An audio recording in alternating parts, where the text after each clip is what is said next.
I'm excited to announce the winners of this category.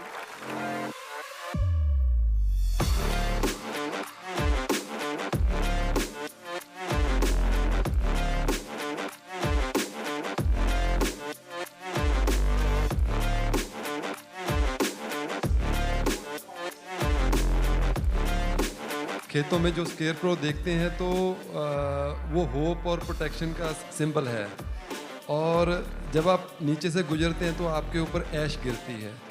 ये एक experience है कि हम हर सांस के साथ उस तरफ बढ़ रहे हैं जो हमारी रियलिटी है।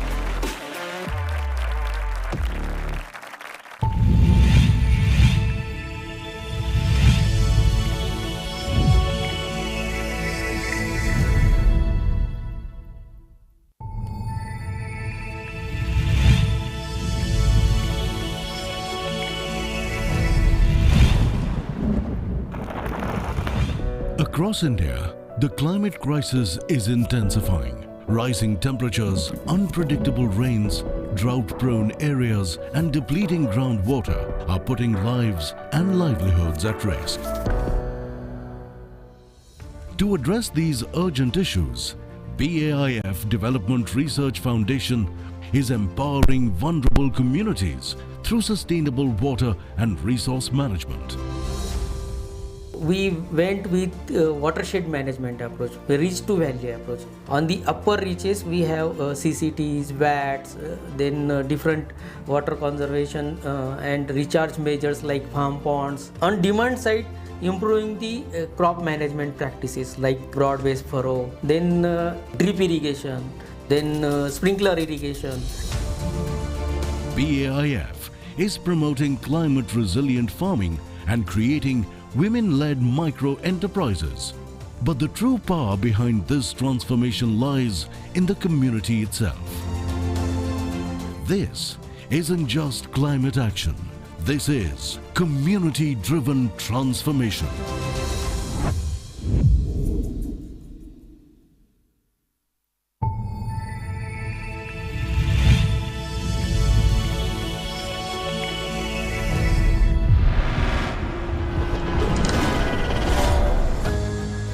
Galle, a historic coastal city in southern Sri Lanka, is facing a growing crisis. Every day, nearly 70 metric tons of waste is generated, and nearly half of it is plastic. But amidst this challenge, a local movement is driving real change. Meet HELPO, the Human and Environment Link progressive organization, a community-powered force rewriting Galle's future. At the heart of their initiative is a simple yet powerful idea: turn waste into opportunity. HELPO's model connects people, planet and progress, creating a circular economy. And at the heart of it all, the ocean. Discarded fishing nets are one of the deadliest forms of marine plastic. HELPO works directly with local fishermen to collect and recycle these nets, giving them a second life and preventing them from harming marine species. It's not just waste removal, it's dignified livelihoods, ocean protection and community resilience woven together.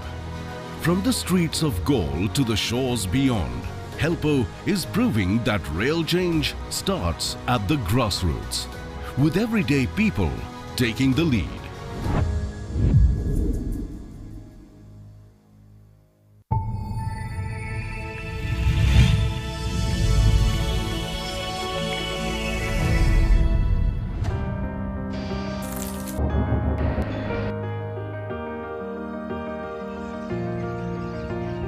Indore, once struggling with unregulated waste and rising pollution, has transformed itself.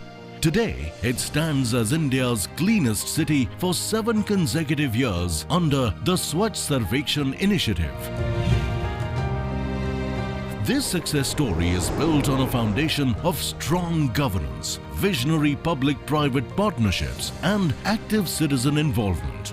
Indore's waste management system is now a national benchmark for climate-resilient, sustainable urban development. From a 6-bin waste segregation system and 700 kilometers of daily mechanized sweeping to Asia's largest bio-CNG plant, this wasn't just a top-down effort. The citizens are at the heart of this change, embracing zero waste practices. Indore is reducing landfill waste, improving air quality and generating clean energy.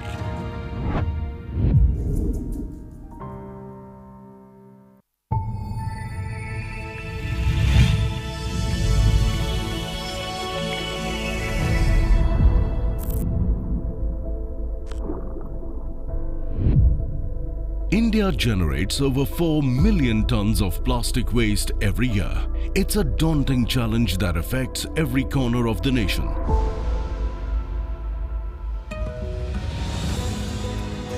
Recycle, a Hyderabad-based clean tech company, is revolutionizing waste management.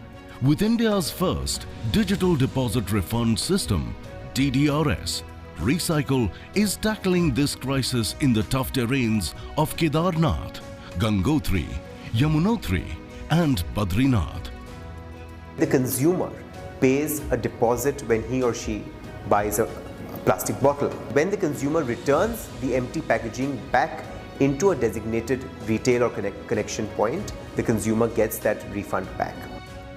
By blending AI, IoT devices and incentives, Recycle is making plastic waste management smart, traceable and rewarding.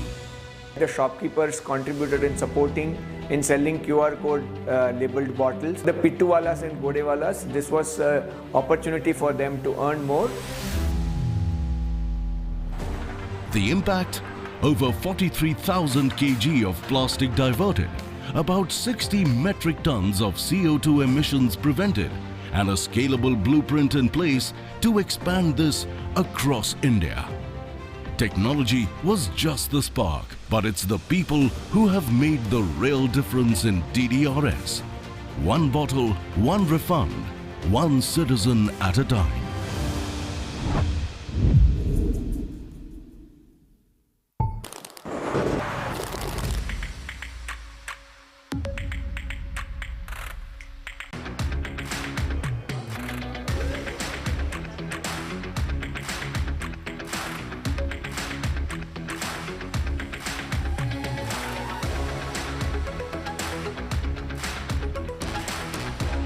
I take this opportunity to congratulate every single person in the room for being a hope giver, a custodian of our planet, and for making us proud Indians who are contributing in the fight against climate crisis. If you are here today this evening, that means you care. And if you care, that means you are aware. And if you are aware, that means that at least we have made a strong beginning.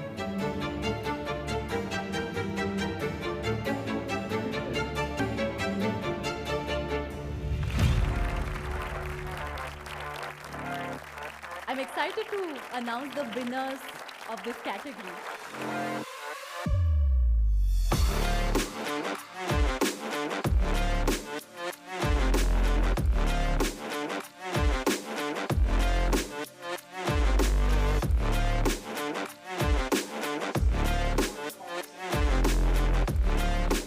खेतों में जो scarecrow देखते हैं तो वो hope और protection का symbol है, और जब आप नीचे से गुजरते हैं तो आपके ऊपर ऐश गिरती है। ये एक एक्सपीरियंस है कि हम हर सांस के साथ उस तरफ बढ़ रहे हैं जो हमारी रियलिटी है।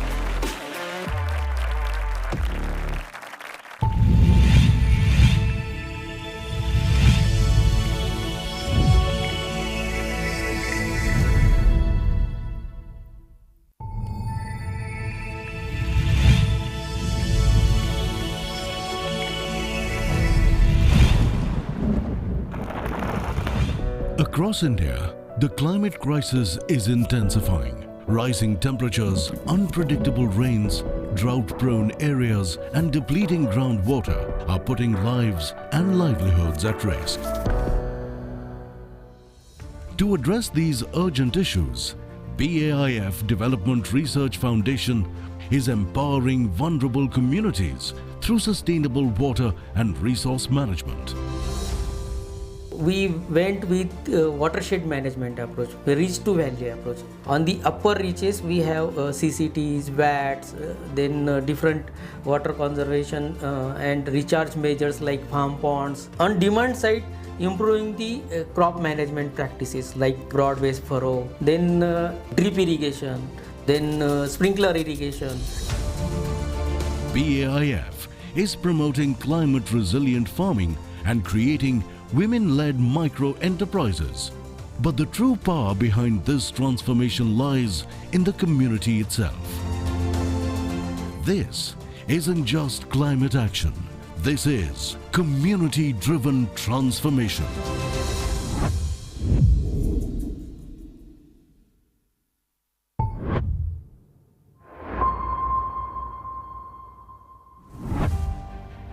Due to an unplanned and inefficient supply chain, farmers lack essential visibility into market demand, creating a considerable gap between the preferences of buyers and the available produce. Founded in 2015, Way Cool Foods redefining the food supply chain dynamics. When Karthik and myself thought about starting Way Cool, we looked at the kind of company we wanted to start. And it became very clear to us that if you're starting a company in India, then you have to start a company that has a positive bottom of the pyramid impact and also addresses serious issues around climate change. Unlike traditional methods, Way Cool employs a demand-driven supply chain, seamlessly integrating material. For 13th Earth Care Awards. It's a pleasure to standing before you all distinguished guests. It's a pleasure to host for each one of you. We cordially invite you all and warmly welcome all of you here for the celebration and to, of course, amazing experience with us. Well, before we kickstart, as we have amazing audience here with us, there are a few guests who are still standing outside. Can I please request them to please get inside the premises? Be seated, make yourself comfortable. Yes. All right. Now, without any further ado, we'll be kickstarting with the main show. This event, which marks the next milestone in our multi-city outreach series, a forum designed not only to spread awareness about the Earth Care Awards, but also to ignite meaningful dialogues around the most urgent environmental challenge of our time. Since its inception in 2008, the Earth Care Awards have celebrated and recognized change makers, individuals, organizations, and communities who are developing impactful and scalable solutions to tackle climate change. Well, today's topic would be building resilient cities, climate action, innovation, and equity. It's especially timely. Cities are at the forefront of both the climate crisis and the solutions. Rapid urbanization, heat stress, flooding, and resource challenge compel us to rethink how we design, govern, and sustain our cities, making them equitable, inclusive, and future-ready. With that spirit, we'll quickly move on to the formal address. And to commence the address, can I please request none other than Ms. Rupa Davne, Head, Water, Environment, and Sunrise in JSW Foundation. Please, ma'am, ke liye zordar taaliyan honi chahiye, everyone. Over to you. Hello. Good morning once again, and I wish you a very, very happy Diwali at such a time. You know, all of us have accepted to come here. That means all of us care about Earth Care Awards and we care about climate change. I don't need to speak much about it. Like Sir says, and you know, a lot of our core committee members, including Mrs. Jindal, says at every event that the fact that we are here means we care. So I don't need to talk about climate change and tell you more about it. Just to give you a small, quick overview of what Earth Care Awards are. To begin with, we started these awards were instituted in 2008, which is like way before people even started talking about climate change. People didn't know about it. So I take a lot of pride in being a part of the core group member and being there. CE used to be our knowledge partners way back. So we have a lot of familiar faces. And I'm a little nervous today when I speak. Please excuse me, with Dr. Mashelkar being there, it's very, very difficult to speak and, you know, speak out your mind. Sir, please excuse me. So as I say, Earth Care Awards were instituted in 2008. It's a joint initiative of JSW and Times of India. And we have been like, over the years, the awards have gone a sea change. We had different categories. We've added some, we've we've kind of, how would you say, we have been improving upon our performances and various awards that we constitute, the assessment criterias, etc. And we take great pleasure in coming where we are. And I'll just present quickly our the website also, www.earthcareawards.com, gives you an entire overview of who have been our winners in the past, what our categories are, etc. So to give you, in this 13th edition, this is the 13th edition, I may tell you, that we've had 12 in the past, we've had 102 winners till date, we've had almost 4,000 applicants over the period of time, and in this very, very super specialized area, which is climate change, people who are in the adaptation mitigation space, again, gives us great pleasure. Our first category here, again, is a very, very popular category, which is the community-led climate action. Very interesting, we have person from BIF, who's one of our ex-winners. Again, you know, BIF and organizations like BIF, WTR, there are many, many more doing grassroots work at various, various states, right from Kashmir to Kanyakumari and from Rajasthan to West Bengal or the northeastern states. Very interesting work happening. Our second category is institutional leadership. Now, this is again a very interesting category. We have evolved it over a period of time. Initially, we had urban enablers who are in the climate change space, but then we realized apart from urban space, there are even semi-urban, peri-urban areas who are doing extremely well in this space to work towards making the cities more resilient, making the towns more resilient, hence this institution as a word, not restricting to urban as a space. Then we have emerging businesses, extremely important. Our jury, in fact, Dr. Mashelkar used to be our jury for 6-7 years, which is our absolute honor to be there. And he was one of the leading members who's been telling us that there are these young emerging businesses who are doing wonderful work, innovative work, something that is like leading and what we are looking forward to, hence emerging businesses in the climate change. Fourth is the communicators in this space. Again, this is a new category which we've introduced this very year. As I go ahead, I'll give you a little more details. Fifth is women-led. Mrs. Jindal is always a pioneer in where she talks about how women should be in the leadership space wherever it comes. And as we know, for climate change, the most affected are women and vulnerable, hence that area. And of course, the young climate champions. I'll just give you details as I go ahead. This is our jury now. Esteemed members, we have Dr. Ajay Mathur, we have Dr. Arnab Ghosh, Dr. Soumya Swaminathan, Rajat Gupta, and Shloka Nath. Again, so when I say community-led climate action, a little brief about what the category is. All this information you will get on the website.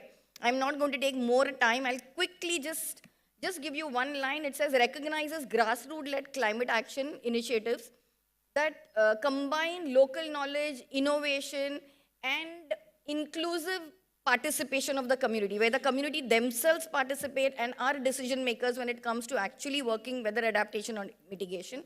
All the other subcategories, who can apply, etc. All information is available on the website. Institution leadership, like I was telling you, apart from urban, we've now actually moved ahead to become more inclusive when we are talking about all the other climate bodies who are, because every state has, for example, even every municipal body has a climate change cell now, and they're doing remarkable work. Hence this. Emerging businesses, like I said, it recognizes forward-thinking business enterprises doing excellent work. The kind of applications that we get in this category, it becomes very difficult, in fact, to choose who's a winner. And Dr. Mashelkar has maintained that we do not have a first, second, third winner. You're either a winner or you're not a winner. So everybody is same when we award people in this, for Earthcare Awards. And communicators, here we are looking at people who are, communicate about climate change in various, it can be a film, it can be a book, an art form. Last year we had invited an artist to be there, and he speaks about his concern of climate change through his art installations. So it can be a painter, it can be an artist, it can be various forms who are communicating the concerns or even talking about. So Prachi is one of them who's here, we'll have her shortly speaking about it. Women leaders, like I said, there are exemplary, many women leaders who are doing excellent work. We have had excellent winners in the past. This is Nidhi Pant is one of our leaders, a winner from this category. And we're very, very happy and very proud to announce her that she went on to win the Earthshot Prize, the Prince William Instituted Earthshot Prize, which was really very humbling to know that we were one of the first ones to give her the accolades. Young Climate Champions. This is a program that is run at college levels. Again, very interesting category. We've had excellent applications last year, very, very enthusiastic. Last year we ran this campaign in 20 cities, larger cities. This year we will be even moving to more bigger, more, we'll do a more outreach so that we'll have more champions coming from there. These are some of our past winners. Again, you'll get all the information on the website. Just to quickly run through them. So right from Air India to, you talk about various grassroots level NGOs to even large scale industry people who've been applying. Our social media handles, please go through them and talk to people who you think will be eligible, who would be working in the space, who we can recognize as we go ahead. And of course, we would love to talk about our partners ecosystem. TTC is our knowledge partner. We had India Climate Collaborative, we have the Sustainability Mafia, we have the, of course, CEW and Earth Day organization who are our outreach partners.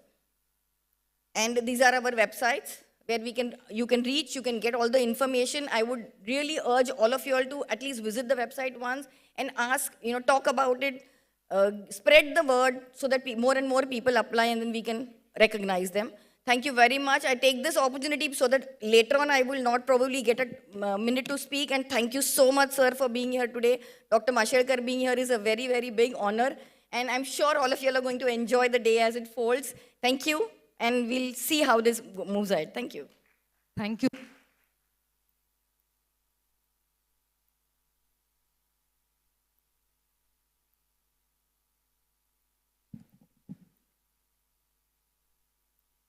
Thank you so much, Rupa ma'am, once again. All right, now without any further ado, we'll quickly move ahead for one of the special address from one of the India's most respected thought leaders, a visionary who has inspired generation with his ideas on innovation and inclusive growth. Former chairman of jury of the Earth Care Awards, Dr. Raghunath Mashelkar, an eminent scientist. He was the former DG of Council of Scientific and Industrial Research. He was also a member of Science Advisory Committee to the Prime Minister set up by different governments for over 30 years. He has been bestowed 46 honorary doctorates from universities around the world. The President of India has honored him with Padma Shri, Padma Bhushan, and Padma Vibhushan. Please join me in welcoming none other than Dr. R.A. Mashelkar. Please, circle is जोरदार तालियां होनी चाहिए.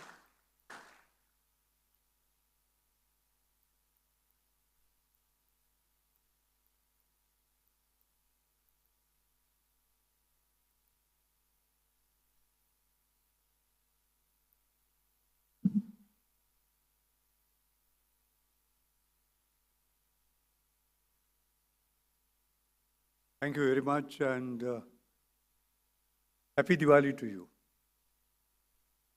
You might wonder, well, Diwali was over formally yesterday.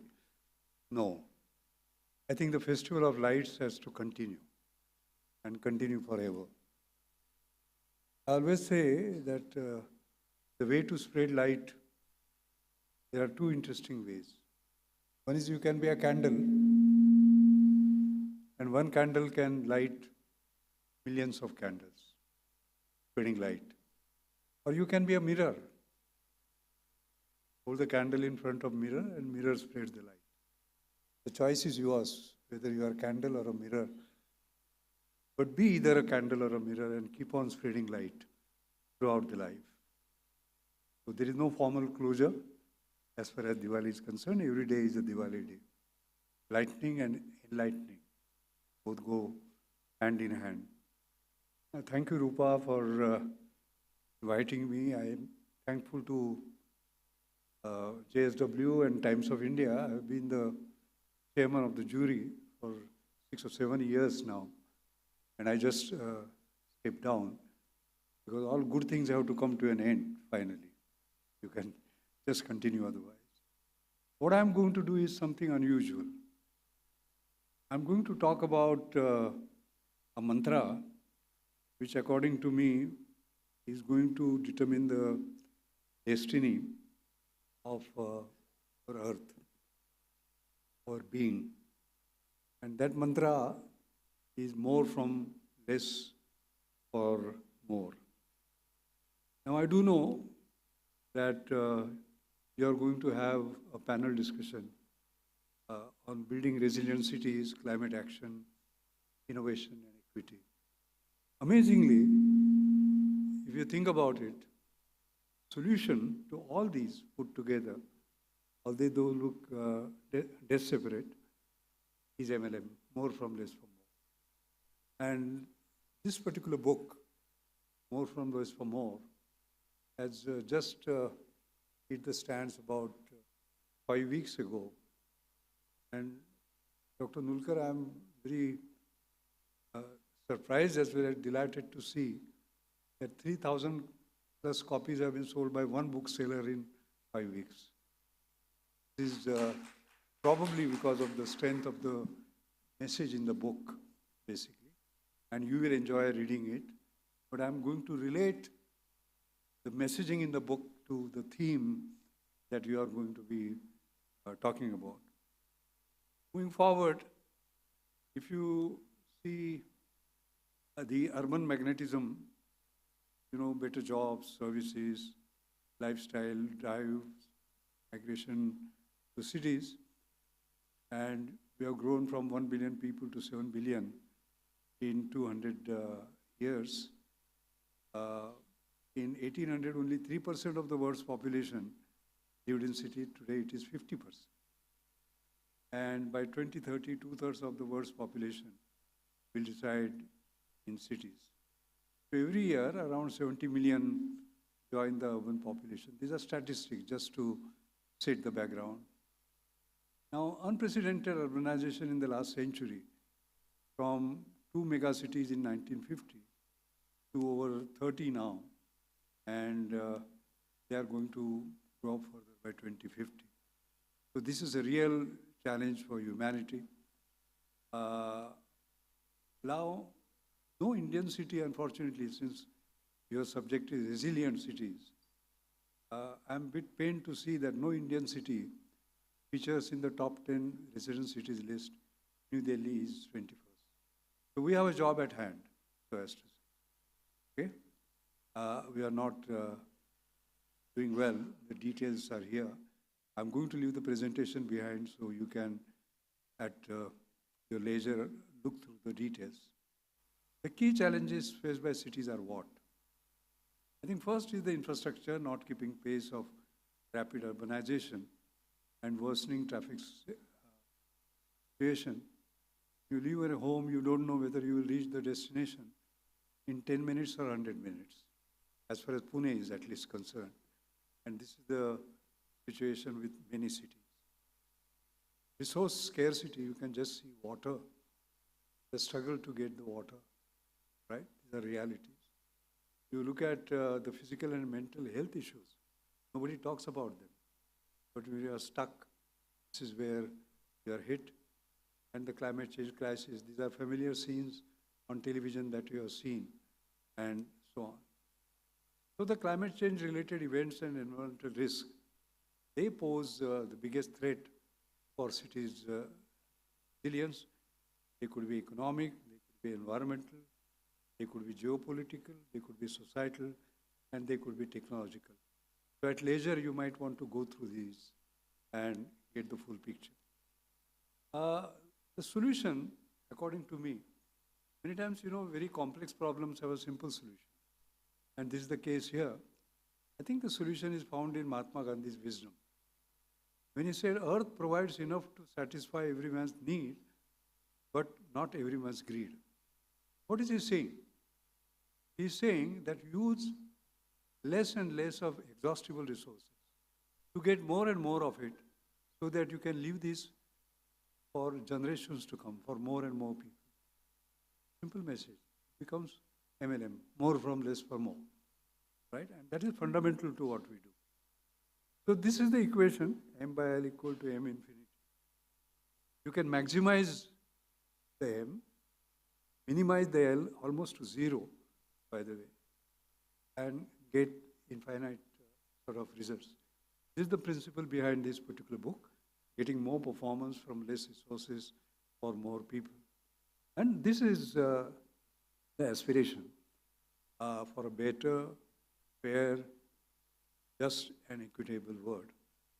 This is the book. My co-author Sushil Bode and I. He has been my partner in this journey for almost 20 years now, I would say. This book came out, but there is a bit of a history behind it. In 2008, I was honored by the Australian Academy, and I was the first Indian to be honored. So I said they don't know enough about India, because I could list out 100 people who were better than me. So I thought I should tell them a bit about India. And the title of my talk was From Gandhi to Gandhian Engineering, More from Less for More. This is where it was started. And then in 2 years' time, this legendary C.K. Prahlad and I wrote this paper in Harvard Business Review, Innovation's Holy Grail. When you say Holy Grail, that is something very difficult to achieve. Okay, more from less for more. And I'm very proud to say that this has been ranked among the top 10 must-read papers in innovation ever written. One feels very proud about that. Amazingly, within 6 months of this paper being published, World Economic Forum had actually a special session on more from less. Why did they do so? I think it is obvious that we are looking at a more equitable world, and that's what we want to do, and that's what World Economic Forum at this session. Now, can you create the magic of access equality despite income inequality when you say more from less? See, the conventional innovation is getting more from more for less and less people. How do you do that? Very simple. Take iPhone 5, iPhone 6, iPhone 12, iPhone 17. They keep on becoming more and more expensive, and less people can afford it. Most of the world is busy doing that at the moment. Okay? So it is about making high technology work for the rich. Second is less and less for more and more people.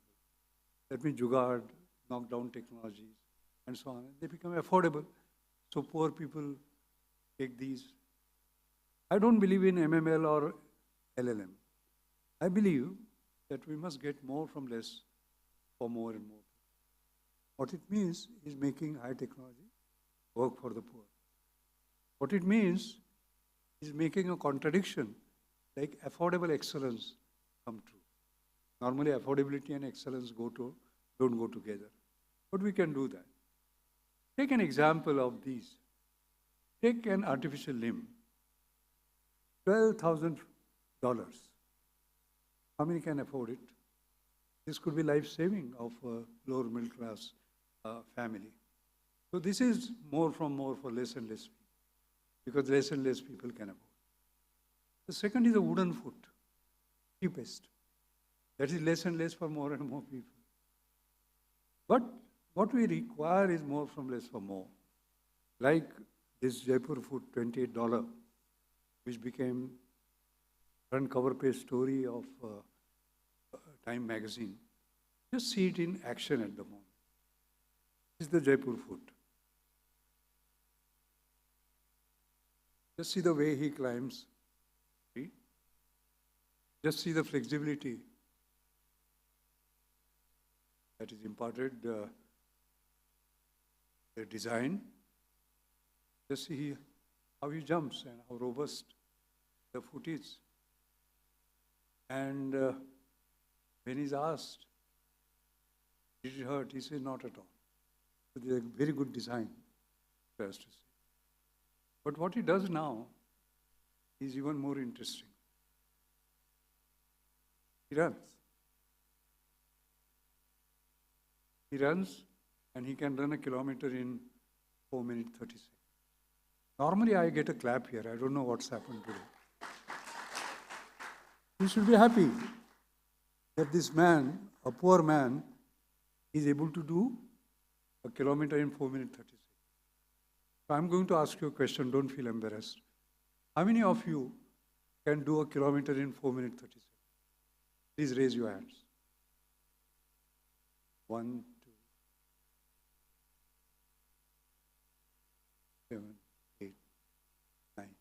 So there is an audience of about 100. Okay? What it means is that 10% of you raise the hands. He can beat 90% of you. For $28. When I say more from less for more, that less is $28. And more means beating 90% of you. All right? That is the principle behind this entire book. How do we make high technology work for the poor? How do we create a more equitable world? Now, let us come to our... I must also say that after I spoke in 2008, I went around the world spreading this message. It is good for the world. I remember speaking in Canberra first, also Melbourne. I remember speaking in US, in Washington, in World Bank. In fact, they were so impressed with the concept that they created a $55 million project in Vietnam. They called it inclusive innovation, not MLM, but the meaning was the same. I remember speaking in Manila, in Asian Development Bank. They created projects on this. I remember speaking, I was invited by the European Commission to speak in Brussels to some 2,000 Europeans. And you know what struck them? Dr. Nulkar, I was talking about affordable excellence. World class, affordable excellence. So they said, if this guy is like India, start making excellence affordable, where will we be? Where will our margins be? And they integrated it in their Horizon 2020 program that we must start looking at. And then, of course, I was invited in Beijing. The World Bank had a special session on this, and it was a remarkable experience. I spoke in Tokyo because Sustainable Development Goals was the meeting. They were going to have the meeting. And they felt MLM, the best way of achieving Sustainable Development Goals. So I was a keynote speaker there. And then Colombo and a whole range of Medellin in the World Association of Industrial Technology Research Organization. I think what I found was that it touched a chord. Touched a chord. And it is that it's not only India that is poor, or majority are poor.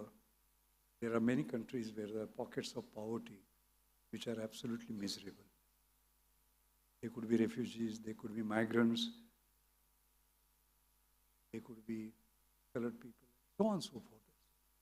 And we have to remove that. That was the idea. Now, if you look at MLM in urban resilience context, the India and Bharat, they live together, as you can see. And here, more from less in cities will mean achieving greater resilience, efficiency and quality with fewer resources, lower carbon, smarter systems, and their integration. And for more would mean ensuring equitable progress where marginalized communities, slums, and peri-urban areas also share growth benefits without exclusion. Very clear, more from less for more, just fits in perfectly. Now, let me give you some examples on what can be actually done. More energy from less infrastructure for the benefit of more people. So we are talking about then distributed renewable energy networks, solar, wind, microgrid systems. And there is an example. In each case, I will cite an example, by the way, that I'm not daydreaming, but it can actually be done. The question of replication.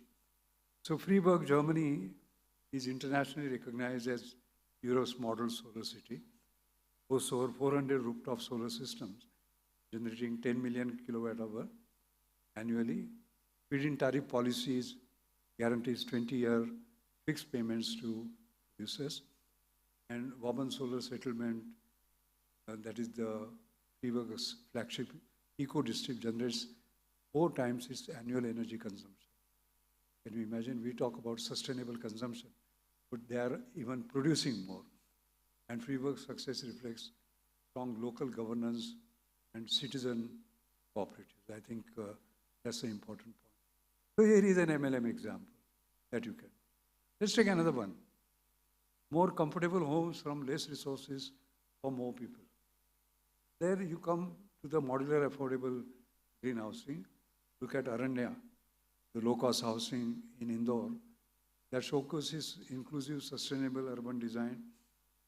The site and service model lets residents build homes incrementally, integrates mixed income groups to foster social inclusion, reduces construction costs by 70% versus the conventional public holding, and it's a global benchmark for urban density with dignity.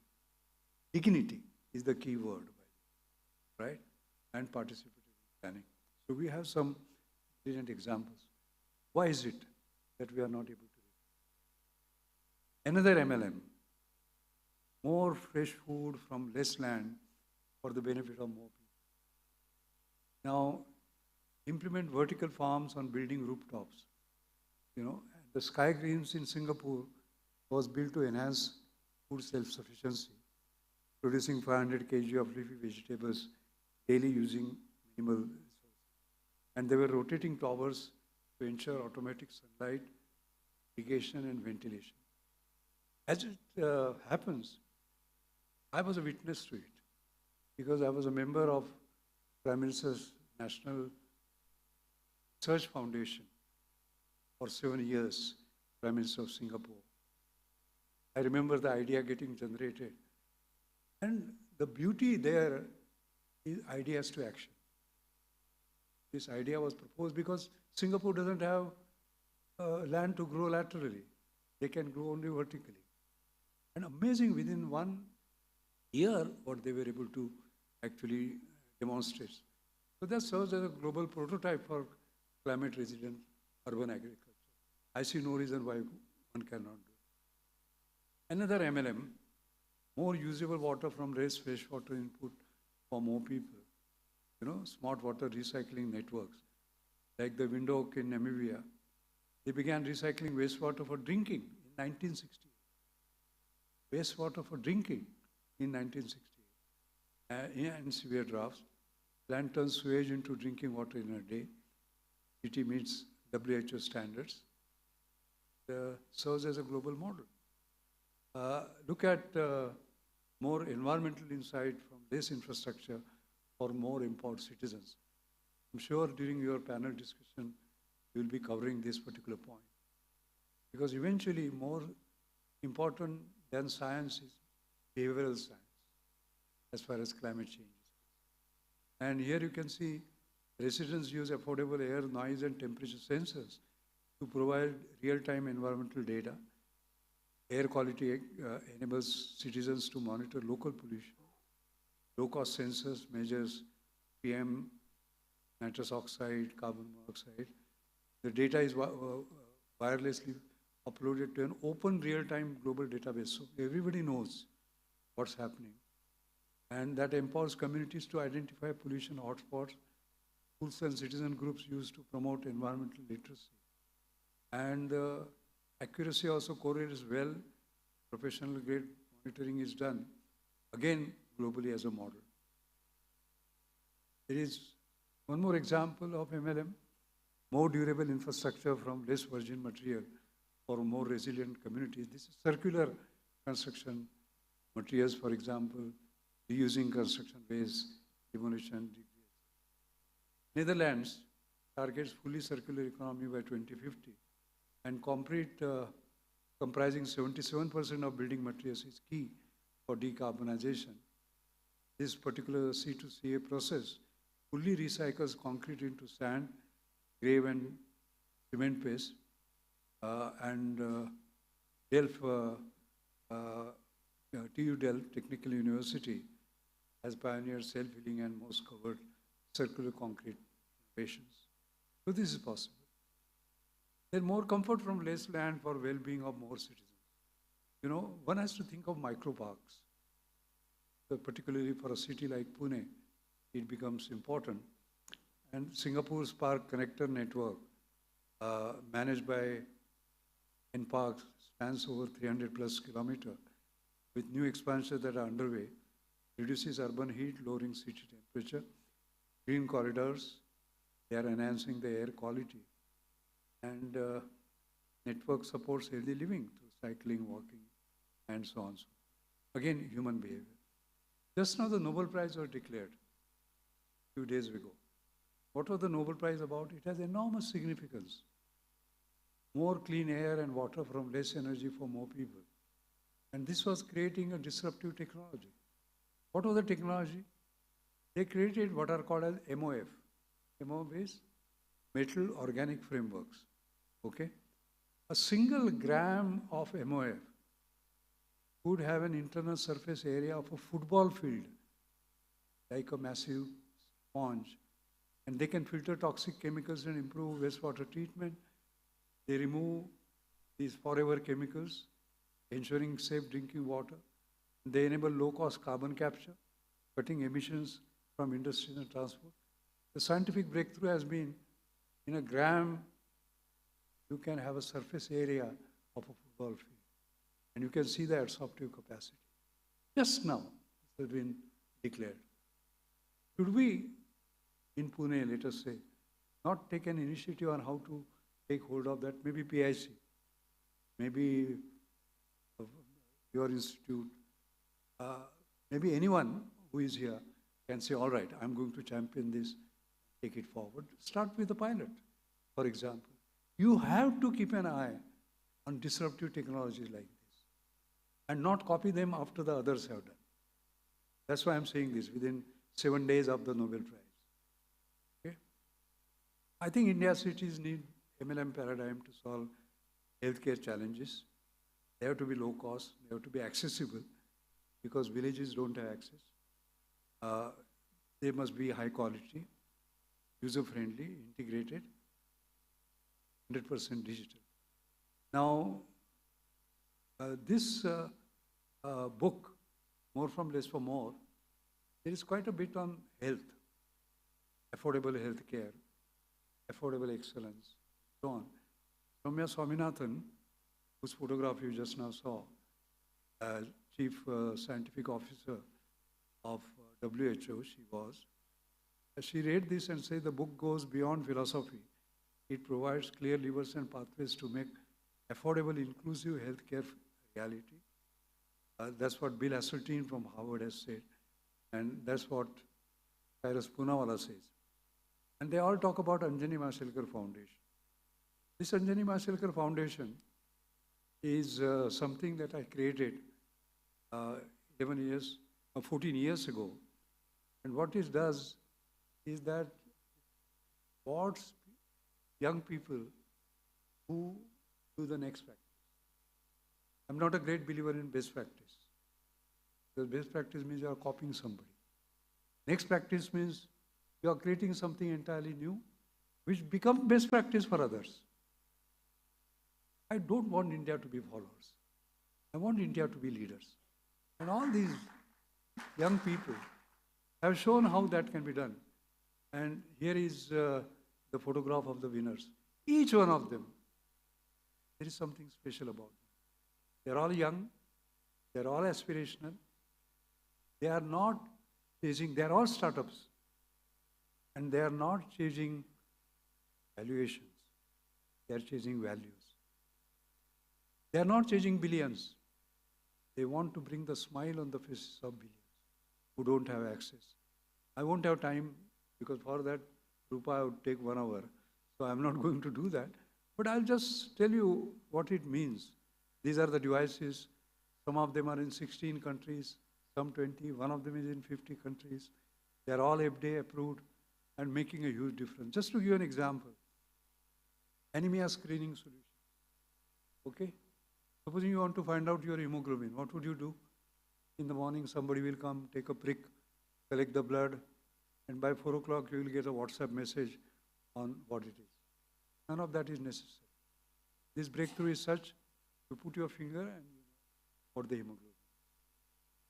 See the difference?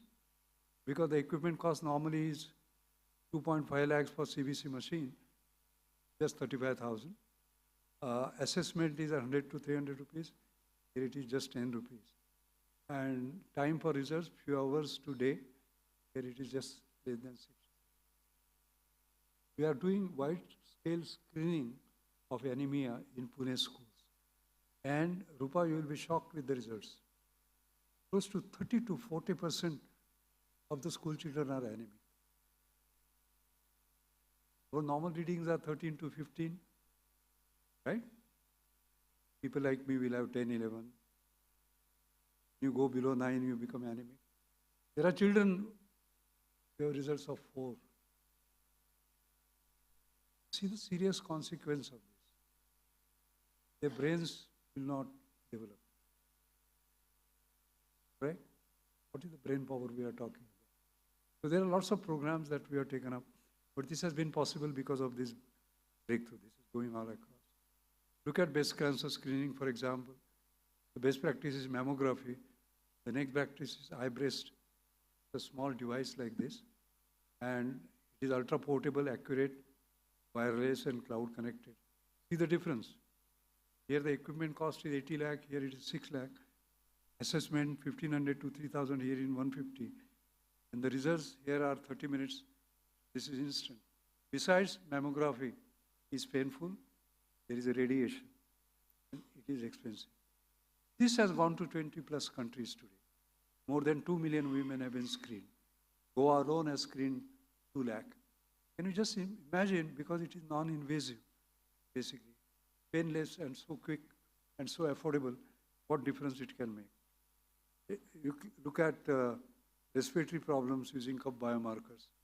So from environmental perspective, the kind of impact that we have on our lungs. Our lungs are destroyed, actually. But if you want to know what is your lung condition, you will use spirometry.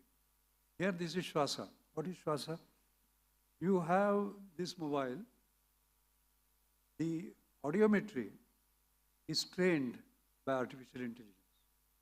And cough is used as a biomarker. So when you have TB, you cough, you get different than when you have COVID, than when you have pneumonia, or than when you have, all right? So it is an artificial intelligence-based device. See what difference it makes. Equipment cost per spirometer 1.5 lakh, 0, because you already have the phone. The assessment cost is close to 1,000 rupees. Here is 1 rupee. And time for results is around 90 minutes there. Here it is instant. But most importantly, accessibility. A woman in a village can cough, and the best doctor in Pune, for example, or Bombay, can actually sort of detect. What is very interesting about this, I must also tell you, is that there are 2 papers in the journal called Nature that have been published. Those of you who are scientists know the importance of publishing in Nature. Entire India doesn't even publish 10 papers. Point I'm trying to make is that all these technologies are not renovations. They are not jugaad. They are technological breakthroughs based on high science, each one of them. And all of these are young people who are sort of doing this. Now, how important is the technology? We could see the essence of this. Los Angeles Times headline said, while coronavirus spread in the US, an Indian slum with 1 million residents contained. It's a classic story. And this was Dharavi. It was Mumbai's ticking time bomb. In Asia's biggest slum, social distancing was impossible. Okay? Dense population, miniature houses, community toilets, paucity of healthcare services. And then this Cure.ai came. It was AI-based, which could analyze the X-rays within few seconds. So, Dharavi's dense population made traditional healthcare delivery impossible during COVID-19. And Cure.ai created AI tool detecting COVID abnormality in X-ray within minutes. They partnered with Mumbai's municipal corporation to deploy mobile diagnostic units and achieve 95% accuracy. Just see the role of technology, see the role of AI. And of course, there was partnership because this systematic innovation went beyond technological solutions, and you can see the number of other partners who came together to make that miracle possible. So Dr. Nulkar, when we talk about resilience, this is a brilliant example of resilience. But it required a combination of several things, technology being one of the sort of keys. Our own PIC report, of course, has been Pune International Center. I've been highlighting 6 main themes for rapid decarbonization: energy efficiency improvements, maximizing renewable energy, moving to low carbon transport, waste management improvements, reducing infrastructure sectors' embedded and operational carbon footprint, and enhancing carbon sequestration capacity. So as a Punekar, I must speak about Pune. For Pune International Center, along with you all, they are taking a great lead in this, but ideas are not enough. Action is required. Pune is a hotbed of technology, basically, for green technology. Just give you an example. When I was the Director General of CSIR, I created this program called New Millennium Indian Technology Leadership Initiative. Okay? What is special about it?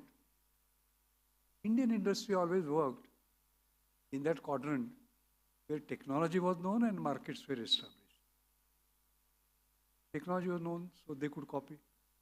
Markets were established, so no mehnat. I said no.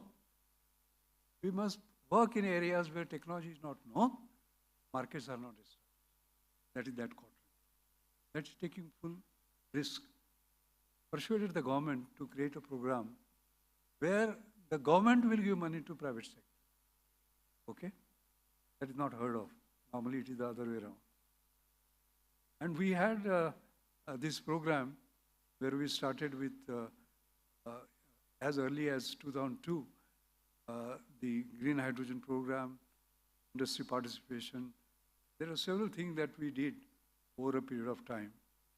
And we entered that area when one talked about, hardly talked about hydrogen economy.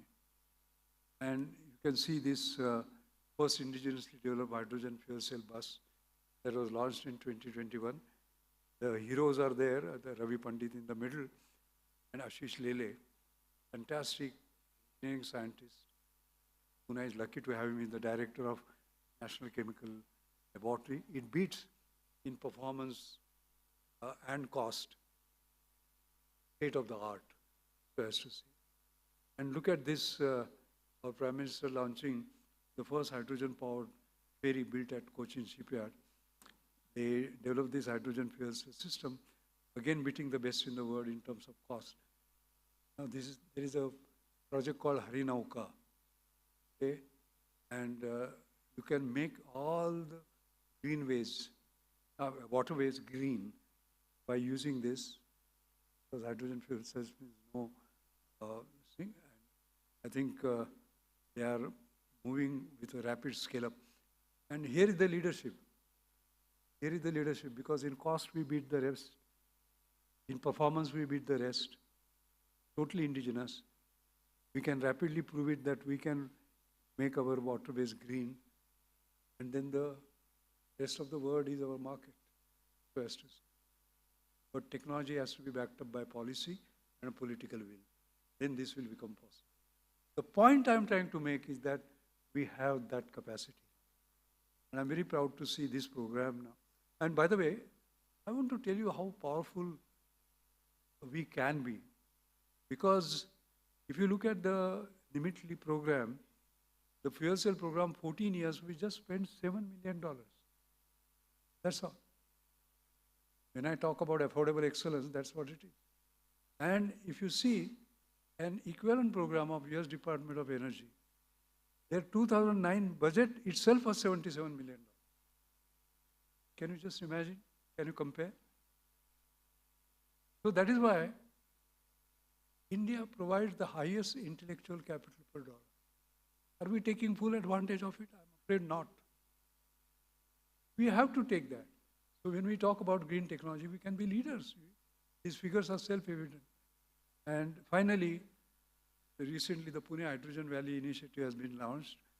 As a matter of fact, this is remarkable because overall project cost is 125 crore, but the partner contribution from industry is 82.85. That is unheard of.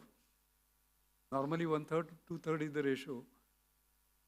2/3 come from government, 1/3 comes from industry. It's the other way around here.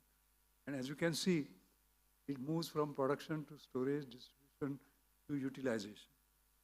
Again, I know that this will be a great success because somebody like Ashish Lele is really leading it.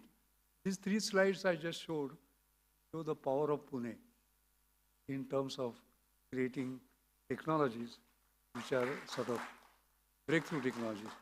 So it was only appropriate, Rupa, that you held this meeting in Pune.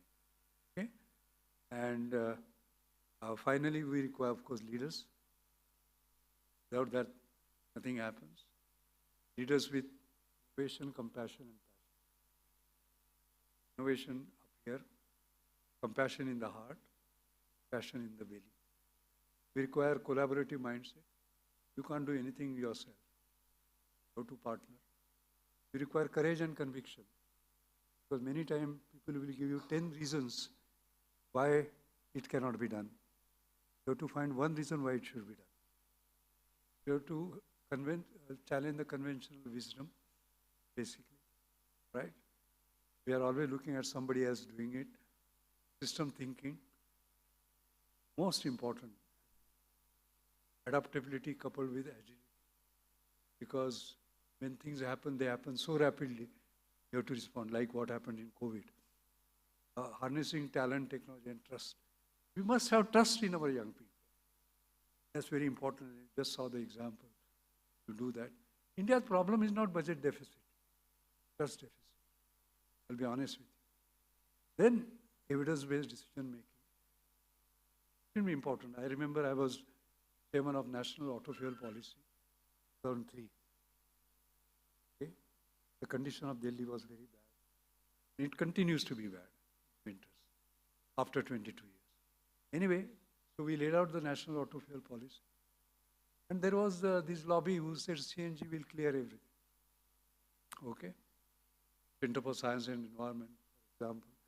They were pushing for that. I said no. Evidence.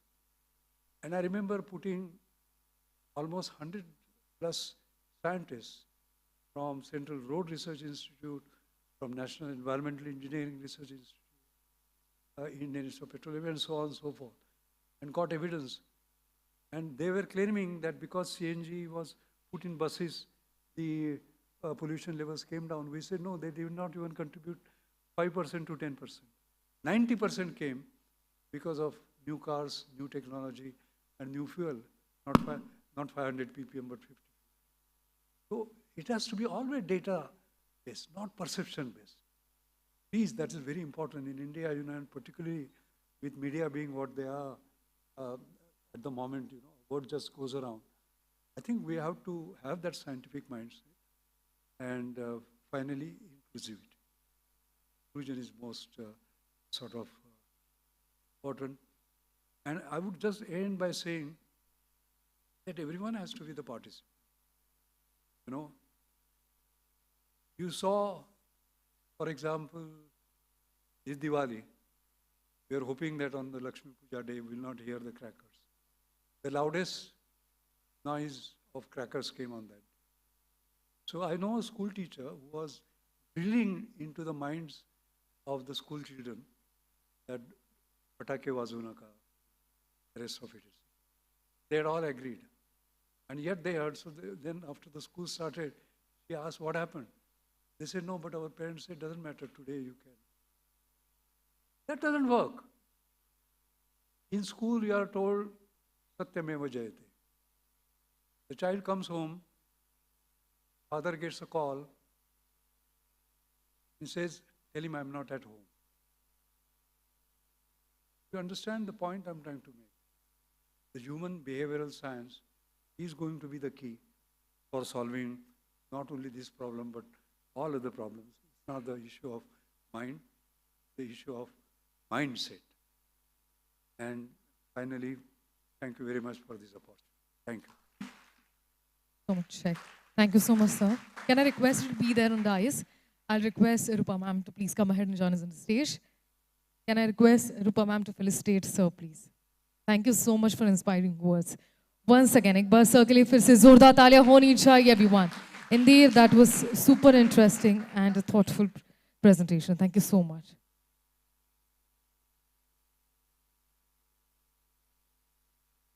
Also, I'll announce to audience that as you all can see, Sir का नया जो book है, you all can pick that up, which is signed up by Sir.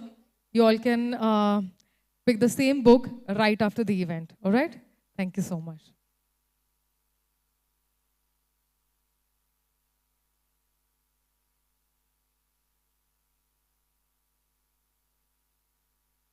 Now, before we move on, एक बार फिर से सभी को बताना चाहती हूँ, as we have our social media handles, you all are requested to please follow us on Instagram, also on Twitter, everywhere.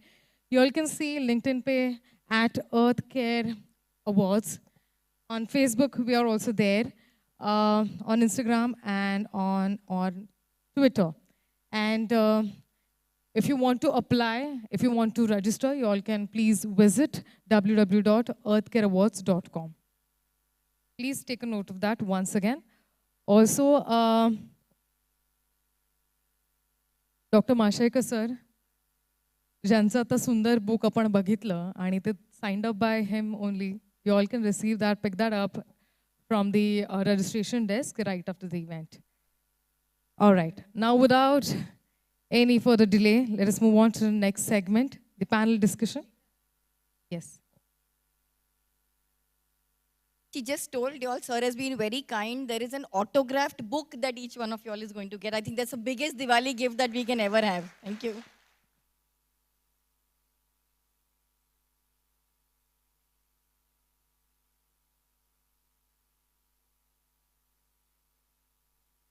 All right, and now we move on to the highlight of today's program, the panel discussion on building resilient cities, climate action, innovation, and equity. Our discussion today will explore how cities like Pune, among India's fastest growing urban centers, can pursue carbon neutrality, resilience, and social equity, while harnessing innovation, governance reforms, and citizen participation. To commence the same, can I please request our moderator to come ahead and join us on the stage? Ms. Prachi Shivgavkar, climate innovator and founder, Cool the Globe, as our moderator. Please, ma'am, ke liye zordar taaliyan honi chahiye, everyone. Well, Prachi leads the Next Generation India Fellowship by UN Foundation and CEW, while facilitating the role of youth solving global challenges. And with that, we also have a panelist here with us, Dr. Bharat Kakade, Sir ke liye bhi zordar taaliyan honi chahiye, President and Managing Trustee of BEF Development Research Foundation, leads an organization that has championed sustainable rural livelihoods and climate action for more than 58 years across 17 Indian states. With him, we also have Dr. Priyadarshini Karve, convener, Indian Network on Ethics and Climate Change. INACC has developed and implemented biomass energy technologies, climate adaptation, mitigation, innovation, and climate change education tools in professional careers spanning over 25 years. With them, we have Dr. Gurudas Nulkar, Professor and Director, Center for Sustainable Development, Gokhale Institute for Politics and Economics. Please, sir, ke liye bhi zordar taaliyan honi chahiye. Welcome on the dais, sir. Also with him, we have Amarnath Karan, Scientist, SD Urban Programs, Center for Environmental Education, CEE. He combines technical expertise in environmental system with impactful communication, focusing on sustainable mobility, air quality, climate action, and participatory urban governance. Please, ek baar sare panelists ke liye zordar taaliyan honi chahiye. Over to you.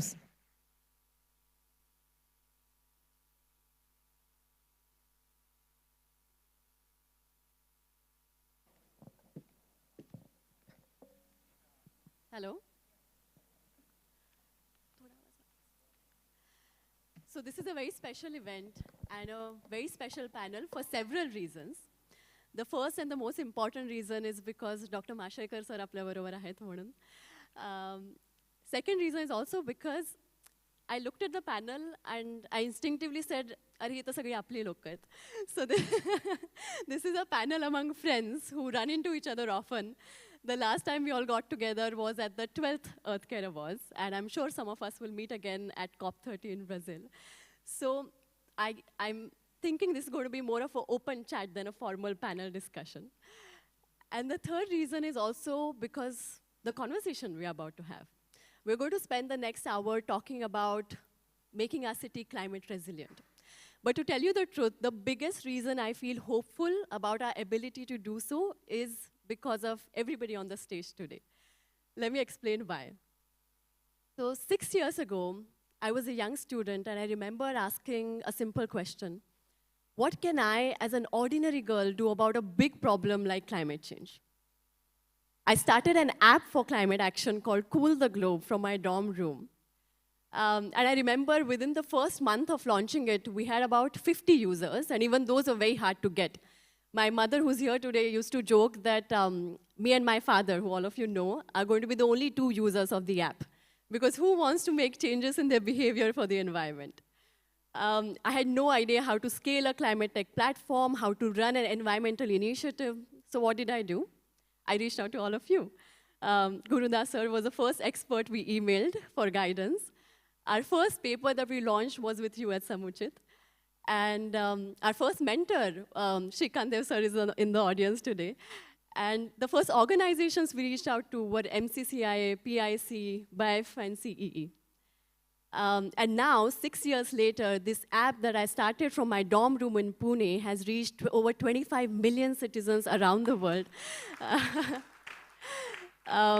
Users from 150 countries are using Cool the Globe to make climate action a part of their lives. And I share this with you because I strongly believe that the only reason this could happen was because this city, all of you on the stage and some of you in the audience, gave me the mentorship, encouragement, and support required to build and scale a climate tech initiative.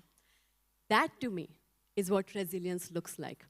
Building an ecosystem where innovation can thrive, and that is the ethos of the Earth Care Awards. So all of you have been working for years to make our city climate resilient, and without your efforts, my story would not have been possible. And yet, this is just the beginning. The reason we are here today is because there's so much more that we have to achieve together. And so my first question to you is just that. What's next? What is your dream for climate resilience in our city over the next decade? And what does building a climate resilient city mean to you? Maybe we can start with you.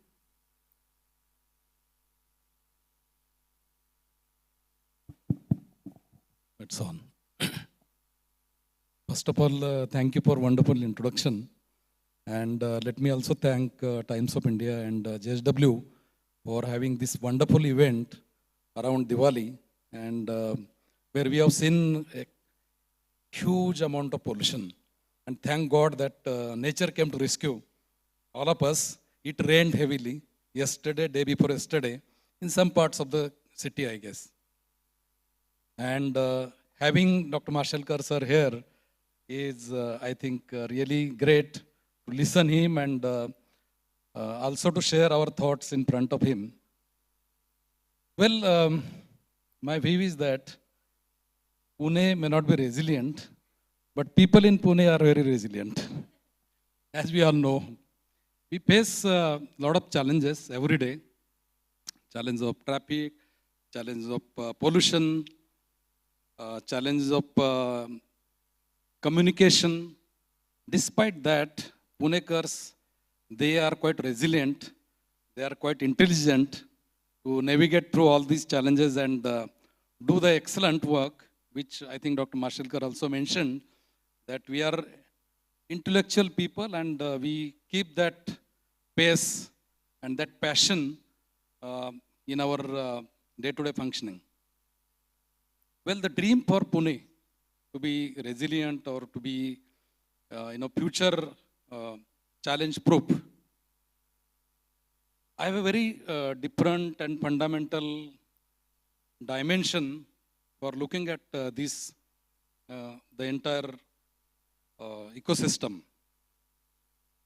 Pune or any city cannot be looked at in isolation. It's a part of larger ecosystem. Look at any resource requirement for Pune or for any city. it comes from area around or the ecosystem around. The water comes from Western Ghats.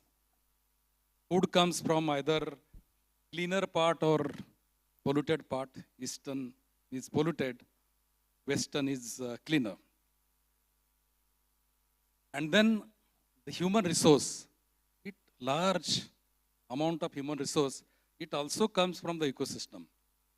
And today we see last, I think 7-8 days, we can see the city emptied. Roads are quite empty. Traffic was so thin today morning.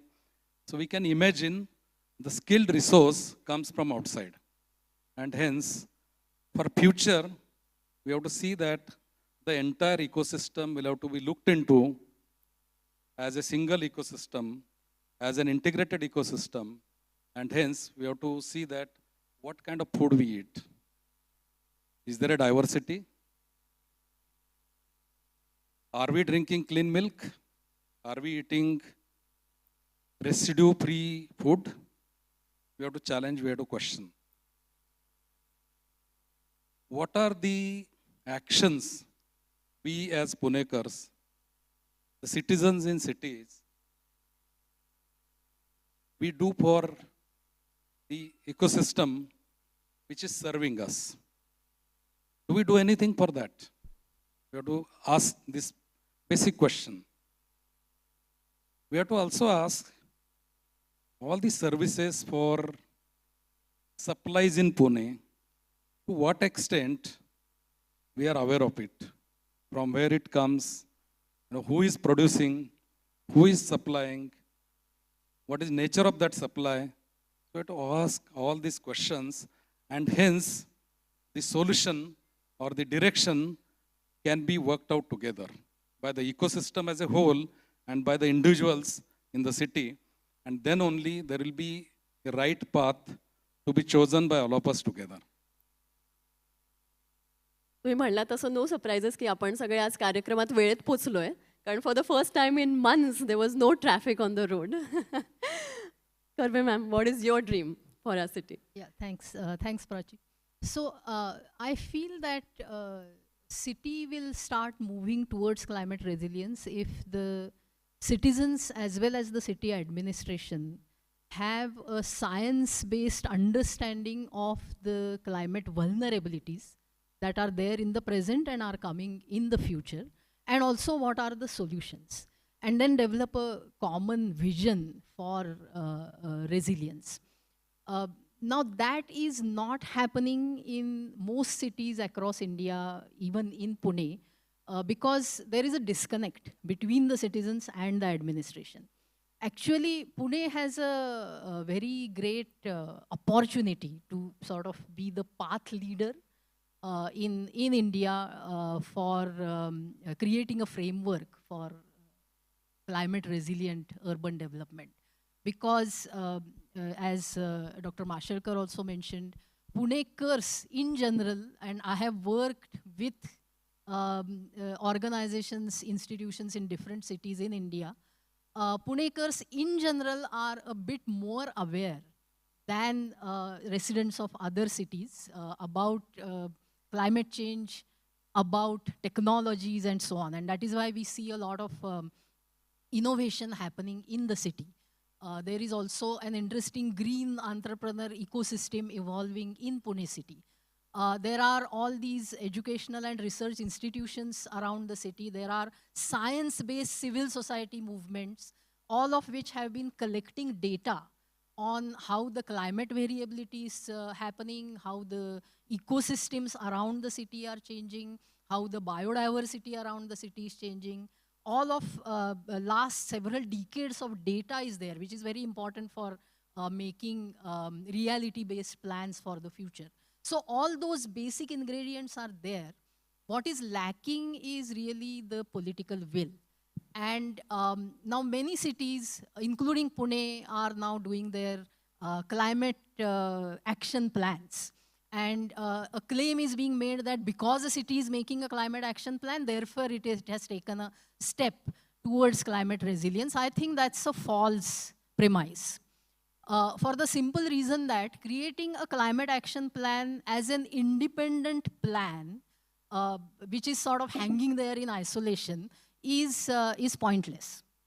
It only creates opportunities for greenwashing, however sincerely that plan may be made. What needs to happen is take a relook at the city's decadal development plan, urban planning for the city. That is where climate action needs to be embedded. If that is not happening, that city is not moving towards climate resilience. And that is not happening in Pune city or any other city in India. And the prime reason, the prime obstacle is this greed to monetize every inch of land in urban landscapes. Even underground is being monetized. Forget about the surface of the land.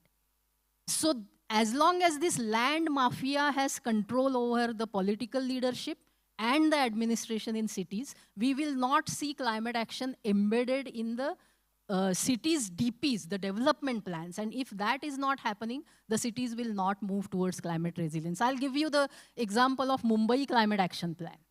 It was the first South Asian city to create a climate action plan. Where is that plan now? The government changed that plan, disappeared from all government websites. It just doesn't exist anywhere now. So if you have an isolated plan, that is where it is going to be. So I think the dream for Pune is that the political establishment, the administration, the citizens all come on the same page and start a critical examination of the urban development plan of the city and start making changes in that from a climate action perspective. If that happens, then we will start moving towards climate ready city. Thankfully, Punekars have never had any trouble criticizing, so we should be good there. What about you, sir? Yeah, thanks for inviting me here first, and thank you, Dr. Mashilkar, for such a wonderful speech. And it kind of converges towards what I've been thinking for a very long time now, and that's what I kind of spoke to you. You know, as a human race, we try to maximize for one variable, and we build our cities to that. So, for example, in economy, we try to maximize for the GDP. We try to maximize for economic growth.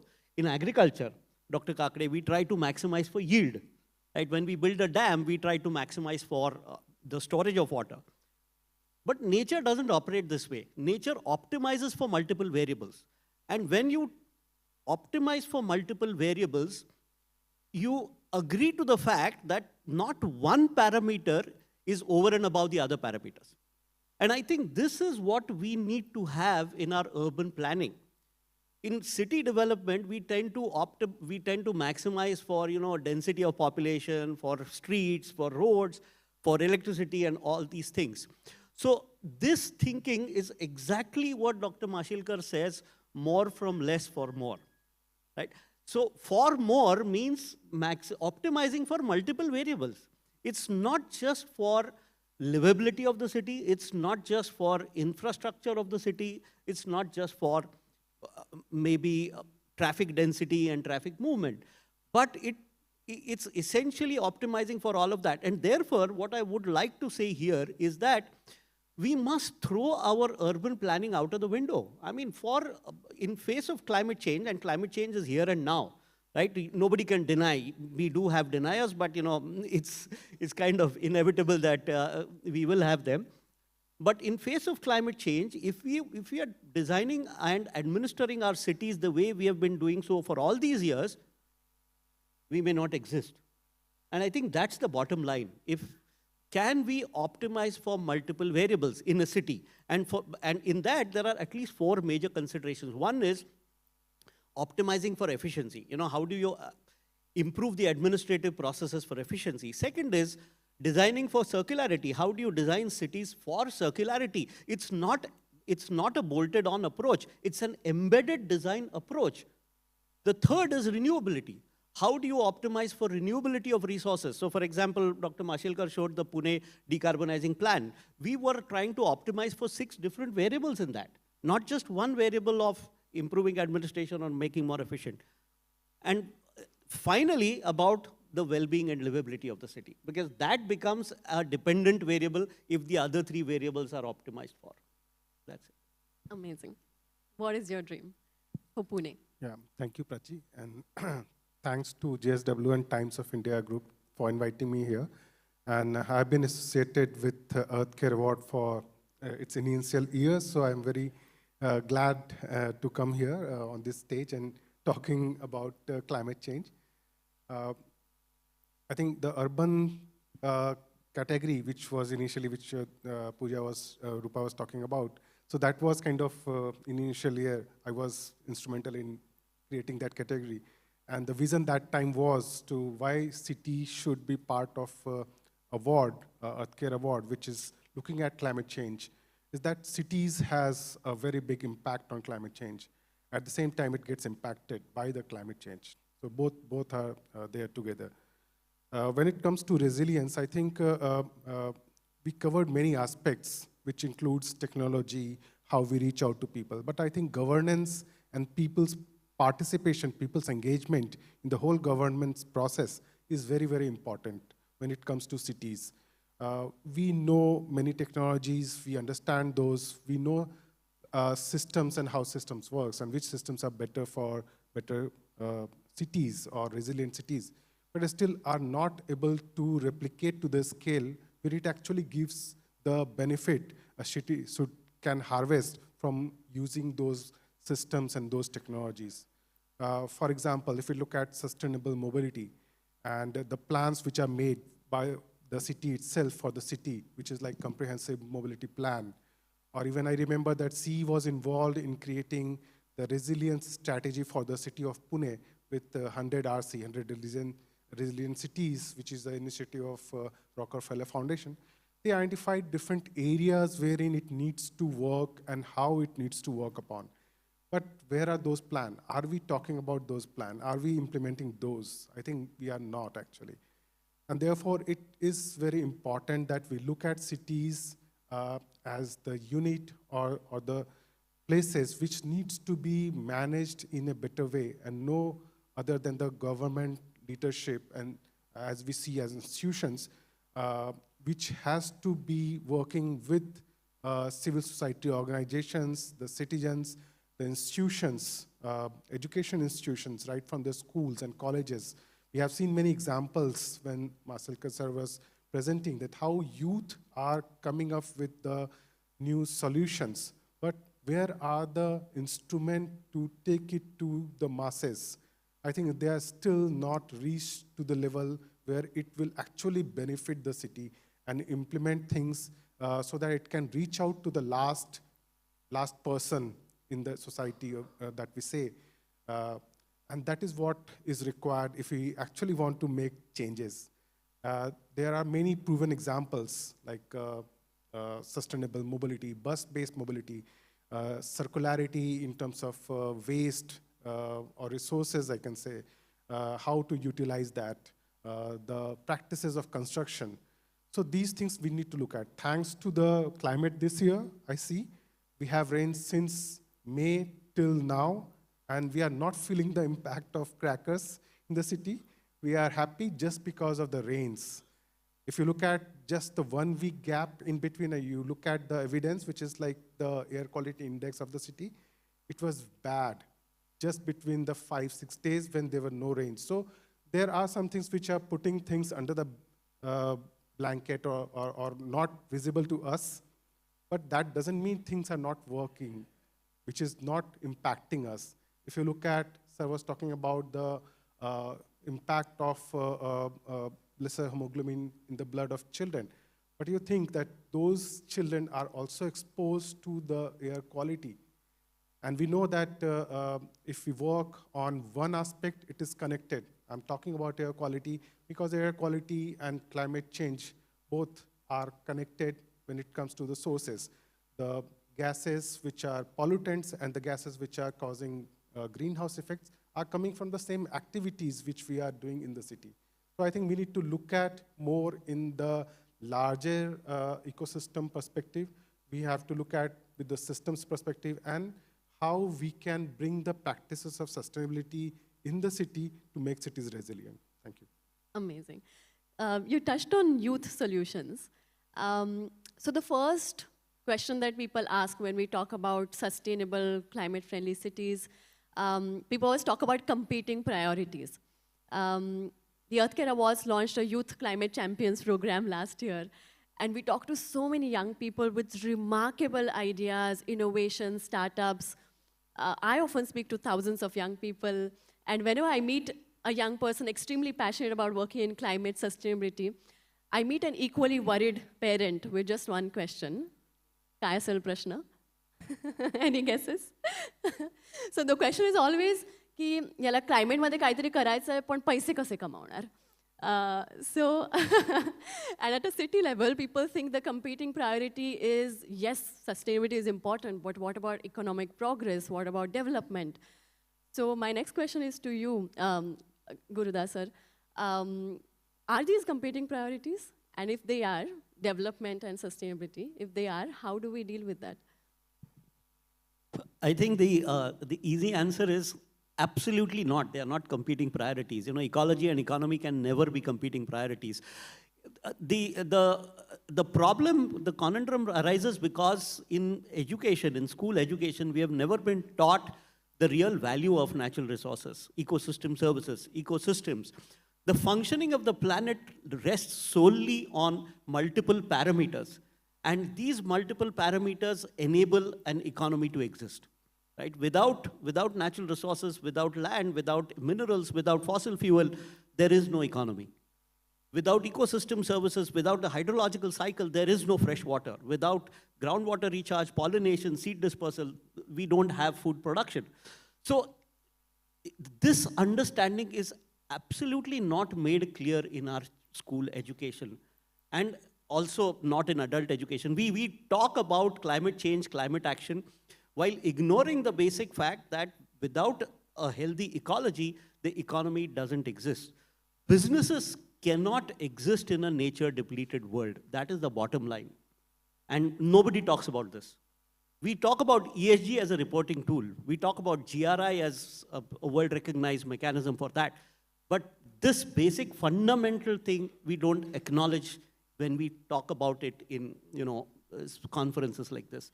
So, one is shedding light on the coexistence of ecology and the economy. Second is operationalizing for ecological stability and reduction of ecological degradation. So if you build the economy towards this concept of circularity, of renewability, of efficiency, then you are automatically also taking care of the ecology part of it.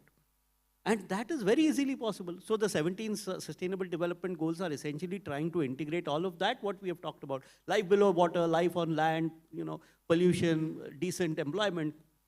All of these are essentially trying to say what we have ignored in economic growth till today must be brought back into the economic goals, not economic growth.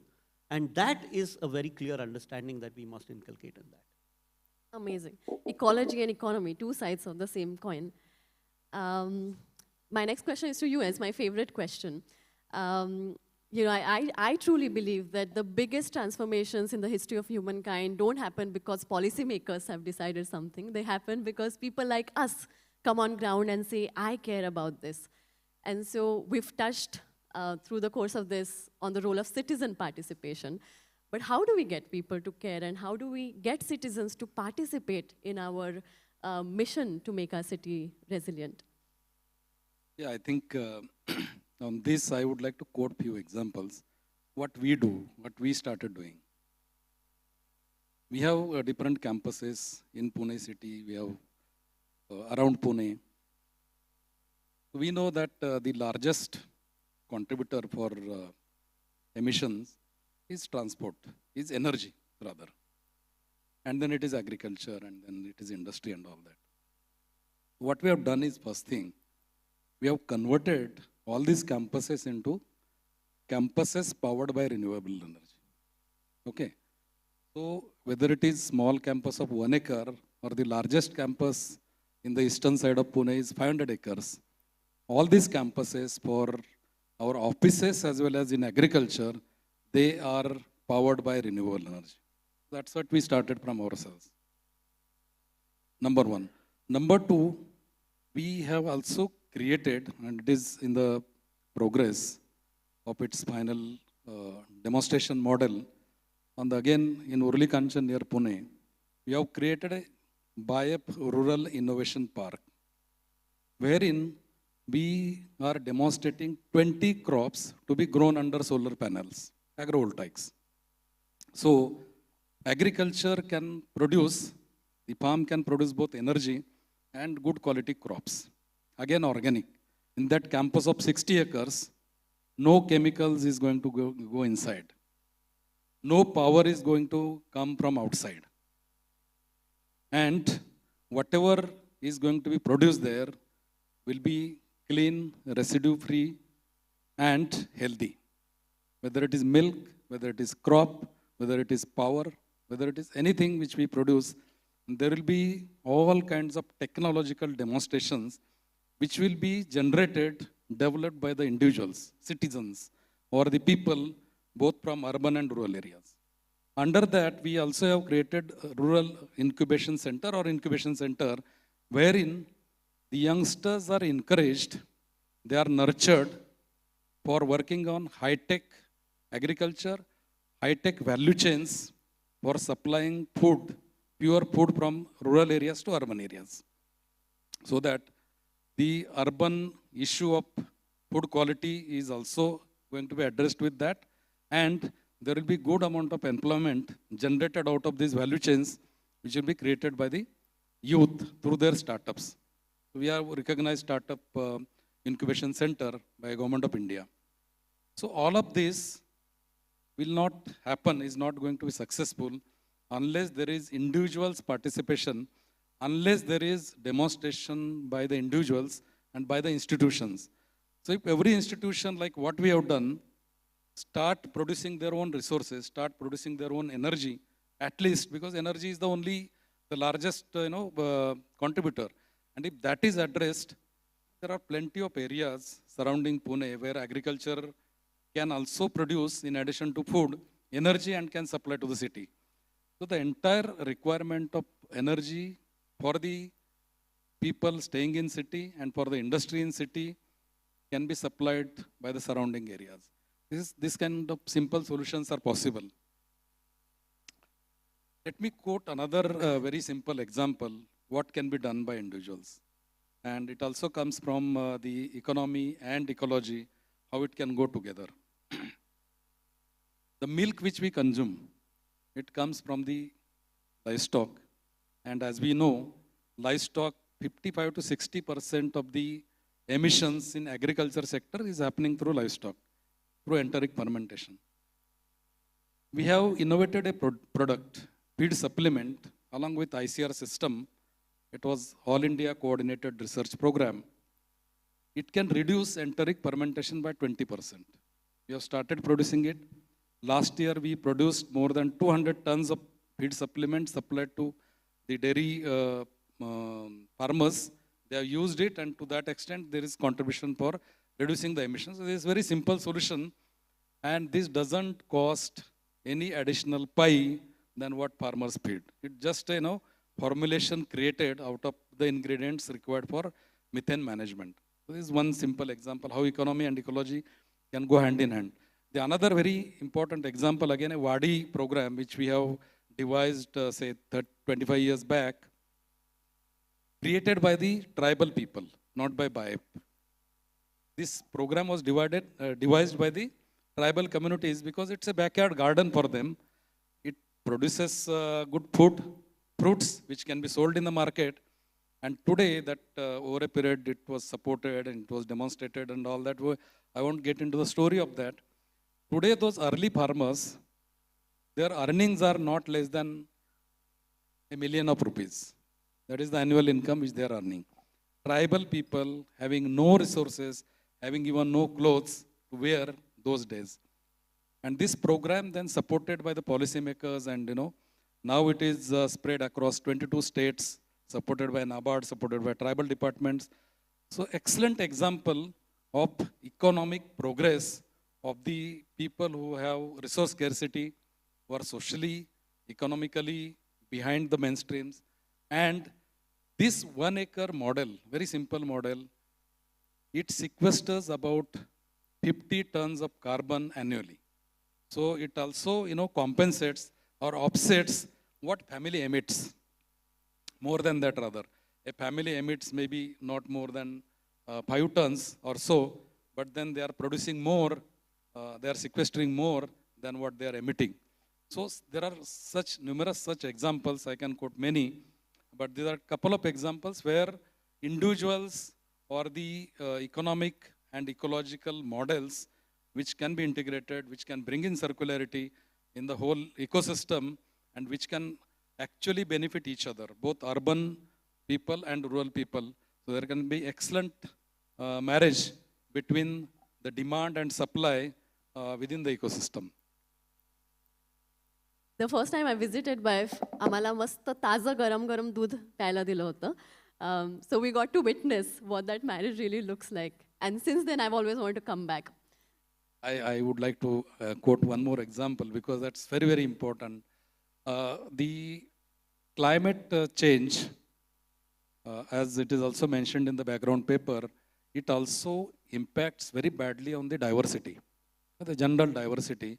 And you will be happy to know that we have been, our tribal communities, they have been conserving the agro diversity.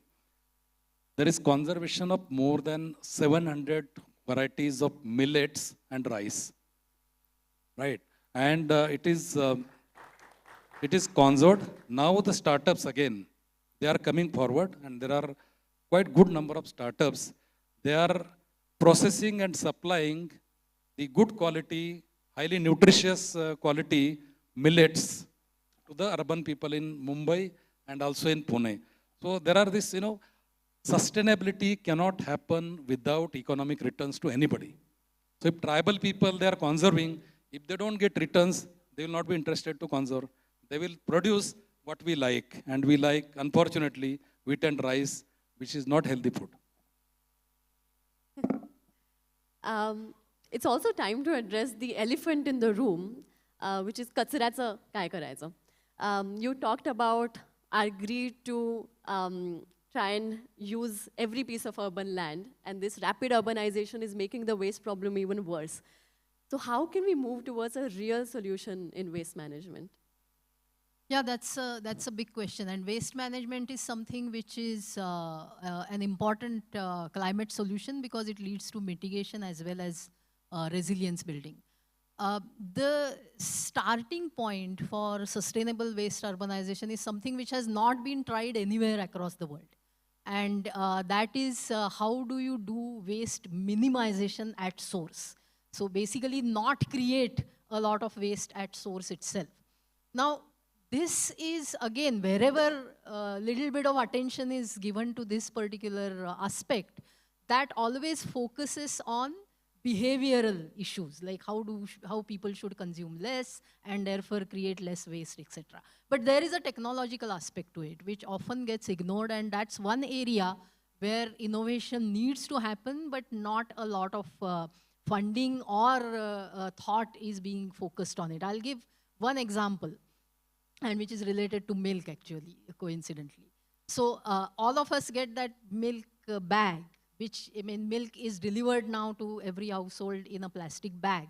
And that plastic bag then becomes waste. Now, one way to solve the problem is not to have milk at all. Some minority of people do that. There is another minority of people who will establish a relationship with a local milk supplier who will then bring milk in a can and give them whatever milk they want. So that way you avoid the plastic bag. But majority of people, the most convenient way to get quality assured milk supplied to the home is that it has to come in a plastic bag. Now, is there a technological solution which will avoid this plastic bag altogether? Nobody is really working on it. Everybody is focusing on how you cut that milk bag so that that little piece doesn't fall off, and then what do you do with all those milk bags, etc. But how can we ensure that a quality assured milk is supplied to people but without the plastic bag? There can be a number of ways of doing that. There can be some kind of a milk ATM maybe. I don't know, I'm just throwing out idea here. But the point of the matter is that everybody is assuming that behavior is the only way to deal with this issue. No technological solution is possible. I just can't believe that. Technological solution will come if sufficient thought is put into it. So that is the point, that rather than pointing fingers at people's consumption patterns, one has to look at it both ways. That what are the behavioral changes that we can make which will to some extent minimize the waste generation, but with the understanding that a lot of waste is being created because people don't have options. So why not provide technological options? So that is the first step. Minimize the waste. That will then simplify a lot of other things. The next stage is segregation of the waste. Again, the segregation also becomes difficult when the material that becomes waste is mixed. If it has plastic and paper, everything together, how am I going to segregate it? So for segregation also, technology has a role to play along with behavior. The next stage is collecting the waste. Now that is where there is a big mess currently, been big debates going on in Pune city. We already have an existing system of a cooperative of waste collectors who are collecting waste from door to door. And if we provide them with a segregated waste, if 100% households, 100% sources of waste are segregating their waste properly, the job of these waste collectors will be easy. Because their livelihood depends on collecting waste from door to door and then selling the recyclables to various processing streams and so on. Now, this system is not without its flaws. But what has happened currently is that the city administration is focused only on the flaws, and the organization also, on the other hand, doesn't really want to figure out and sort those flaws. They are sort of relying that everybody will keep on supporting them because it's a livelihood option and from that sympathetic perspective. But the point is that waste collection needs to happen very, very efficiently, and all 100% of the recyclable waste should go to the correct points where it is processed so that it can be reused, recirculated, repurposed, whatever the case may be. The entire objective of the waste management system should be that zero waste, ideally, or the minimum possible waste should end up in the landfill. If each of these steps work with authenticity, work with focus, work with commitment, that can happen. But somewhere that is lacking, everybody is pushing the responsibility on the next stage. But putting it all together has to start with waste minimization, and that is one aspect which is getting ignored by everybody, and that is what is creating problems for the rest of the chain. So it's again the same thing, that for any problem, one has to look at the fundamental logical consequences of doing things in a certain way, look at data, look at evidences, and come up with a science-based rational solution and figure out the socially best way of making it operational. That is the way of addressing each segment, in fact, in building resilient cities. But waste is becoming a big challenge for everybody right now. But even if we focus on that one sector, that will create a framework for all other segments of climate resilience. I just want to add to what Dr. Karve just mentioned. I think in waste management, it is important to invest in upstream technologies rather than downstream technologies. That's exactly what she was trying to say. Unfortunately, we have just too many startups in the downstream sector. You know, how do you recycle? How do you take out gold from PCBs? How do you do all of that? But very few startups in the upstream technologies, and we know that technologies have changed behaviors. So behavioral change is not left to providence or not left to understanding of that, but it's also influenced by technology. And using upstream technologies is the real solution towards waste management, the first step, I think. You've both touched upon the challenge of relying on behavioral change without systems designed to facilitate that. CEE also does a lot of work in data-driven, evidence-based approaches. So how do we give evidence-based, data-driven approach to designing our urban spaces in a way that facilitate sustainable behavior? Yeah, thanks for bringing this question, and then it gives me opportunity to share one of the work which CE done with for Pune Municipal Corporation, which is development of a comprehensive bicycle mobility plan or bicycle plan for the city. And it is not something which is coming out of that we desire to be a city which is driven by bicycle. It came with the household survey, which is done at very grassroots level, covering all the wards, all kind of segments. And then it came and it matches with the comprehensive mobility plan, which talks about the 30 to 35% of people have cyclable trips. And about 50% people have kind of cyclable and walkable trips. Now, how do we make people use cycles as a mode or public transport? And most of the people who use public transport are mainly also comprehensively, means they don't have option, but they are pedestrian too. So how do we design these things? And as Karve madam said, that we need to look at development plan of the city. And this bicycle plan is approved by the general body, and it is part of the bicycle of the development plan of the city, but still it is not implemented. If we have such a big chunk of people who has very short trips and they are very fit for using bicycles and walking as mode of transport, why not to provide facilities for them?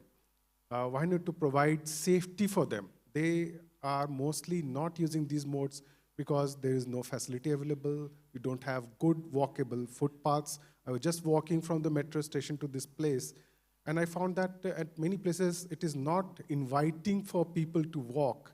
Then why would people will opt for walking? Same thing for cycling. We may not see people cycling, and that is the beauty of cycle as a mode, that it requires very less space. But the way it is designed, it is unsafe for people. We can't tell people to cycle. We have huge schools and college going population, almost 1/3 of the population, but still, and they are best fitted for cycling. They are very enthused about cycling. We have other segments of people who also cycle, but we don't have safe facilities. And it comes to, again, the how we design the mobility system, whether it is sustainable. And sustainability includes safety for the user itself.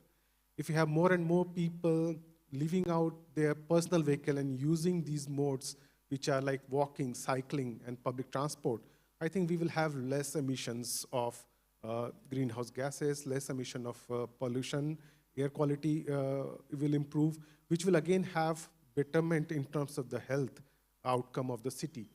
So how do we see things, like you were talking about the economic benefit? If we have a better air quality, a better public transport, which reduces your cost of burden of health for the air quality related diseases, for the road crashes related disabilities and fatalities, if we have a better system wherein people use less of energy, which obviously saves cost. And that can be then utilized for the developing systems which are good for the people. And I think these kind of investment will work a lot. And we have evidences these things has worked at many places. It needs a better governance system. It needs education among people. It needs people's participation and encouragement, not by just telling them, but by creating the infrastructure, by designing the city in a way that people uses these modes which are sustainable. And similar to waste management, unless we have a set system set up which encourages people to use these modes, we are not going to turn on people to use these modes, and they will be forced to use modes which are not sustainable. So this is what I think. Thank you. So we've had a wonderful discussion, and we've moved towards, no, we're still going.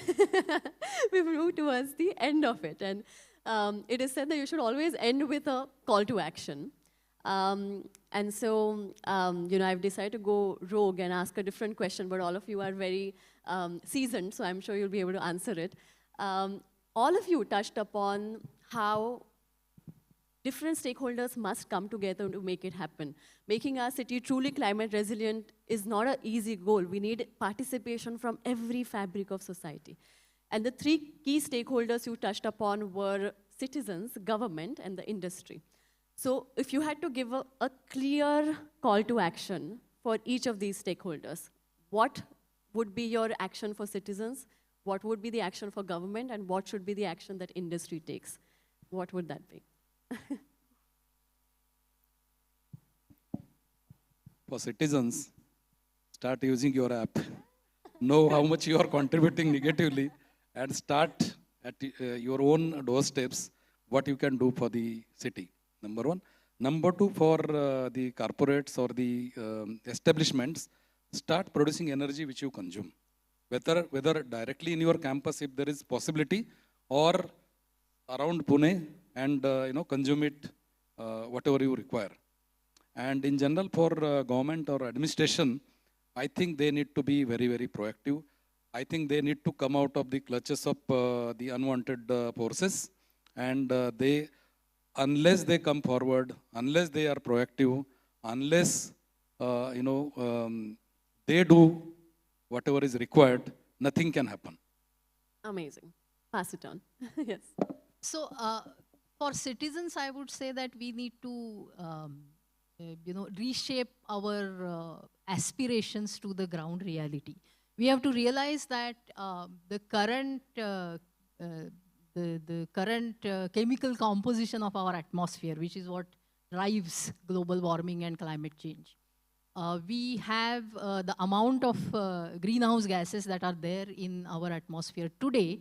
The last time we reached that level was about 10 billion or 1 billion years ago, when humans didn't exist on Earth. So there is nothing in the entire human experience that equips us to deal with the current Earth system that we want to live in. And therefore, we cannot keep on just imitating what has happened in the developed world or what has happened in the past. We have to relook at the conditions that we are living in today and think through as to what the aspiration should be for an individual who is going to be part of a 10 billion global population. That's where the population is going to stabilize in a few decades. So 10 billion people have to share the resources of the earth, including the atmosphere. So what realistically should be our aspirations so that we live a good life ourselves individually, and that becomes possible only if the society, community around us is also living a good life. So that is the thought process that citizens should have to get onto. As far as the industry is concerned, I think it is high time the industries realized that the mandate for the 21st century should be for industries to combine, as Gurudas said, economy and ecology. How do we make money by protecting rather than exploiting the planet? That has to be the mandate of the modern industry, and to some extent that is happening. We do see a lot of startups which are focused on environmental issues, or trying to sort of maintain the earth system where it is currently, which is sort of semi-ideal for human existence. But the conventional industries, which are the mainstream drivers of our economies, that is where change needs to happen. In the thought processes, in their economic models, their business models, and so on. As far as the governments are concerned, the political leaders, we call them leaders, but they are actually followers of public opinion. If a large number of people get on board with the climate agenda, the policies will also start coming in that direction. But it's important that the political leadership holds itself accountable to its voters rather than its funders. If that mindset change comes, then a lot of positive things will happen. What about you? Yeah, I think for citizens, I'll just extend what Priyadarshini just said to introduce a concept called the tyranny of small decisions. And the tyranny of small decisions goes like this. If all of us in this room decide to take a car back home, then the civil administration will say that we need to build bigger roads and remove the pavements. So every individual's decision has contributed towards removal of pavements and increasing the width of the roads. So this is something which is a fundamental understanding that the choices we make are going to influence the policy makers to either build for resilience or, degrade for resilience. So that is what citizens must realize. For policymakers, the point is quite simple. In policy, we don't use a systems approach. We try to solve a problem without realizing whether we have pushed the problem somewhere else or we have pushed the problem into the future, not just somewhere else. And more often than not, our policies are kind of pushing the problem out of the space for which the policies are built into somebody else who has a lesser voice in the system. And that is the reason why we have PVTGs, why we have oppressed classes, why we have inequity in the society. So building policies with a systems approach is essentially trying the policy doesn't try to solve the problem, but policy tries to enable the levers of change. And the levers of change could lie in multiple stakeholders in the society. So the policy doesn't try to benefit one particular stakeholder, but try to optimize that. And finally, for administrators, it is time that we stop thinking in terms of maximizing for one variable, like I said. We have to build optimization into the urban local body administration. Because climate change is not just an existential problem for our race, it is an operational problem for our administrators. How do you manage the waste? How do you provide daily drinking water? How do you clean the rivers? All these are operational problems rather than existential problems. Existential problems are going to happen in future generations, but operational problems are here and now. So administration must respond to this particular need. I think these are the three levels that we need to work on. Wonderful. What about you? Yeah, so as far as citizens are concerned, I will say they should invest more in educating themselves, making themselves aware, understand, and then participate in the governance process. So everybody here has passed that test. Yeah. Be informed about it, and I would just like to share that CE was also part of creating the framework for schools on climate change education with new education policy. And recently we are also doing education program for schools and colleges in Pune on air quality and climate change with different forums. And we see that a lot of people, new generation students, and I'm happy that EarthCare Award has introduced youth as one of the area where they want to recognize them for the initiative they are taking, and I congratulate them for that. And I see a lot of potential there that people, right from their childhood to when they are youth, they are empowered with new technologies like AI. They are able to do a lot of things, but they need to then participate with the mainstream governance. They need to participate in the community to make them bring to the knowledge, bring to the practices which are sustainable. With regard to, again, industries, I think they should invest in SDGs. SDGs has all the goals clear, which is very well defined and gives a very good roadmap for the investment. And this investment is going to pay them, and pay them in long run. They will not be kind of see any kind of loss in their businesses if they invest in these SDGs. So they should invest in that and build the infrastructures, build the human capital, which are basically sustainable and thinking for the future. Same applies for the administration. They should, again, not think of how they manage system now. They should look at what they want the city or the people, and how do they kind of deliver to the vision of the city in the future, and then start building on that. They should retain the infrastructure which are green, which are blue infrastructure, and then create more such infrastructure which are climate friendly, which are carbon neutral, which in the future makes the society more resilient and more sustainable, including the people who are, again, not covered under those programs, because they are the largest part of the city. They are the people contributes a lot in the circularity within the city. So unless we include them, it is not going to give benefit as a whole, as a city. Thank you. Excellent. So we have 12 clear, wonderful call to actions that we got from this panel. We still have a few minutes left, so let's open it up. Does anybody in the audience have any questions, thoughts you want to share? Yes? Okay. Please, can we get a mic in the audience?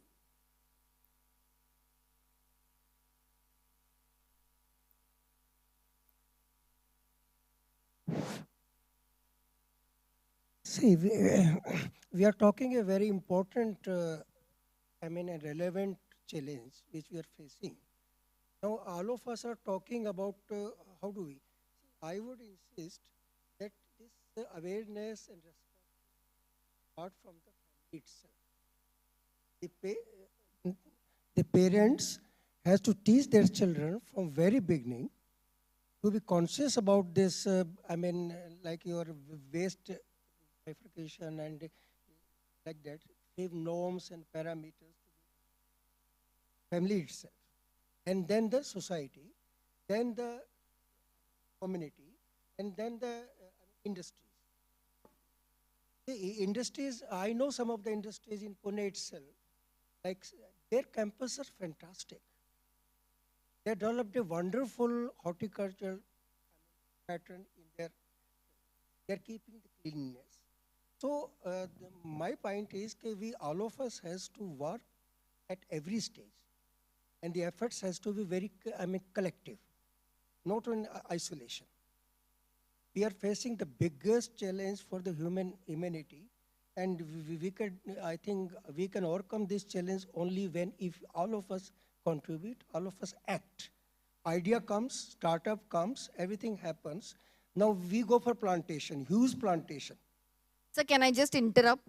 We have an eminent panel here. Can we ask a pointed question, please? There are a lot of questions here. What do you suggest? How do we, we can go for collective, decision. Follow up. That's my question. What do you suggest? Thank you. I think just upon Sir's question, how many in the audience, give us a show of hands, how many parents do we have here? Good, so all of us are parents, so we can take Sir's call to action and inculcate a climate-friendly mindset. Yes. Yeah. So yes, there is a lot of focus actually on bringing climate education at school level, etc. But we also have to realize that climate crisis is here and now. And people who are in charge of decision making at various levels now have to take action. We should teach survival skills to kids, because in the worst case scenario, that is what is going to be useful for them. We need to talk to adults who are in charge today also as urgently or perhaps more urgently than what we are talking to children.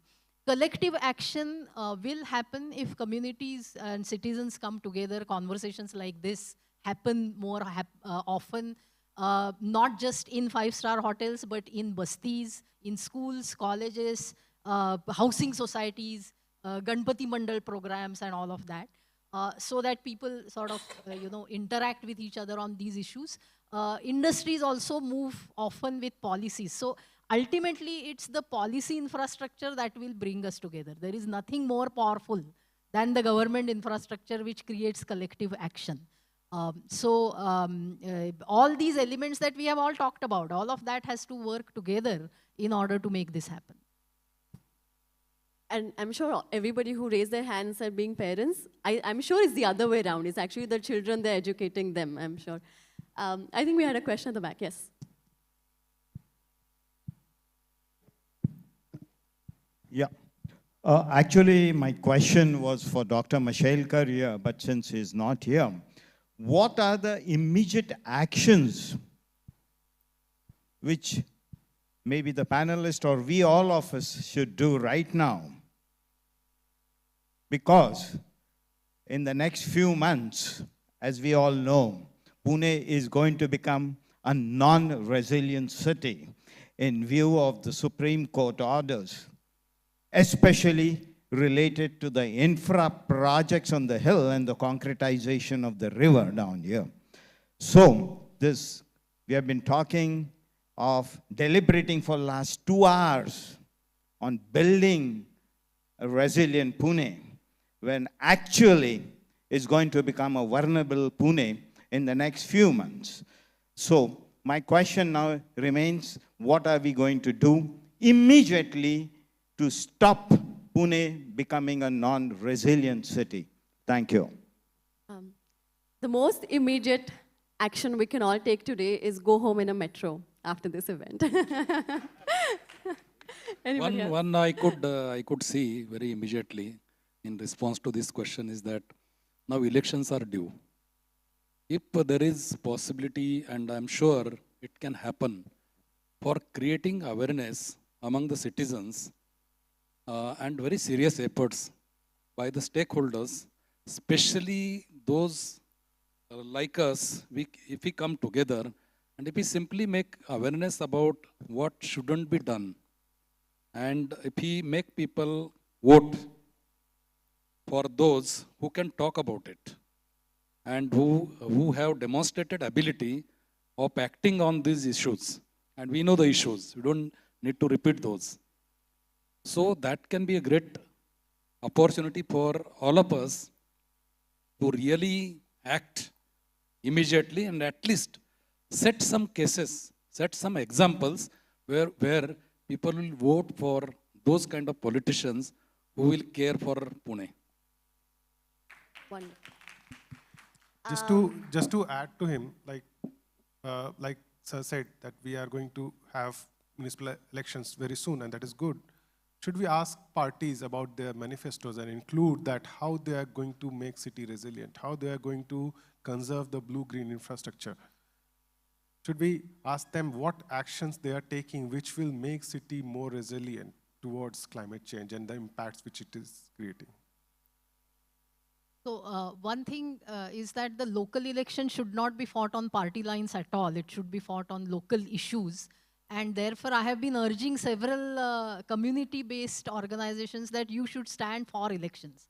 Just raising awareness is not good enough. We have to now get into the fray, which then, I mean, if a candidate starts raising certain issues, everybody else in that election also starts talking about those issues. It's not about winning or losing. It's about bringing important issues on the discussion. And citizens have to ask these questions. I mean, what you said, sir, is very true. There are two big projects that are currently happening in the city, which are going to push us towards being non-resilient. One is the riverfront project, and the other is the road and tunnels through the hills of Pune. Both of these projects need to be stopped in order for moving towards climate resilience. Now, how do we make that happen? We have to fight on various fronts. We have to fight on legal front, we have to fight on political front, and we have to fight on citizen movement fronts. All of these things have to happen immediately, but election is an opportunity where these issues can be highlighted and brought to the core. That will happen if the people who have been fighting on these issues for decades actually stand for election. That, I think, will be a very effective tool of making this happen. Yeah, I think to very quickly answer your question, all of us underestimate the power of democracy. How many of us have visited the offices of our MLA? Just show of hands. Just look at the number of people. How many of us have constantly are in dialogue with our corporator? How many of us have visited our MP? Very few of us. Now, if I were to ask this question on Lakshmi Road, I think we would not even get one show of hand. The people in this room are, wizened people who understand the problem. But the power of democracy is not something to be underestimated. We have to be constantly knocking on the doors of our MLAs, of our MPs, and our corporators, and make the administrators answerable to what is going to happen. Without that, I don't think we have a solution. Just to add to this, Times of India being present, I think media also is one of the very important pillar of the democracy. And bringing these things into the public discourse, the discussions at the local level, understanding these, having more dialogues, and bringing in people, thought leaders, and the political leaders together, I think will make a lot of difference, and I am very hopeful about that. Well, on that wonderful note, today we've spent a lot of time discussing about how do we move towards building a climate resilient city. There are also times when we recognize that while we have a long way to go, we've also come a long way ahead. That is a time to recognize and appreciate innovators, organizations, individuals who have helped us get there. So the panel is done, but we are not yet done. We'll all meet again very soon at the 13th edition of the EarthCare Awards, where we'll do exactly that. Celebrate the visionaries who've helped us get here and who are going to help us go even farther ahead. So thank you so much for the wonderful discussion. I've had a great time. And they're all available after this for the questions that I'm sure a lot of people have. Thank you so much. Thank you. Thank you. Thank you so much to the moderator, and thank you so much to all the panelists.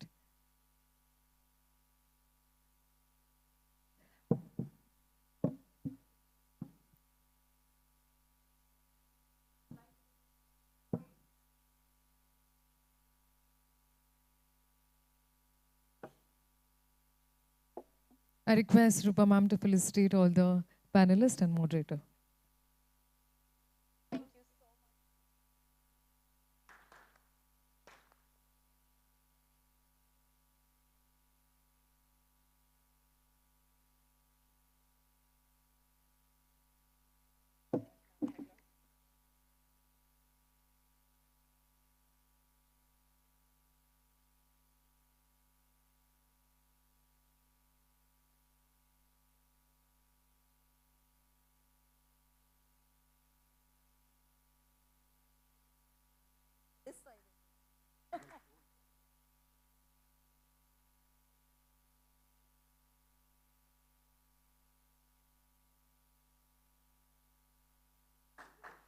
Lovely.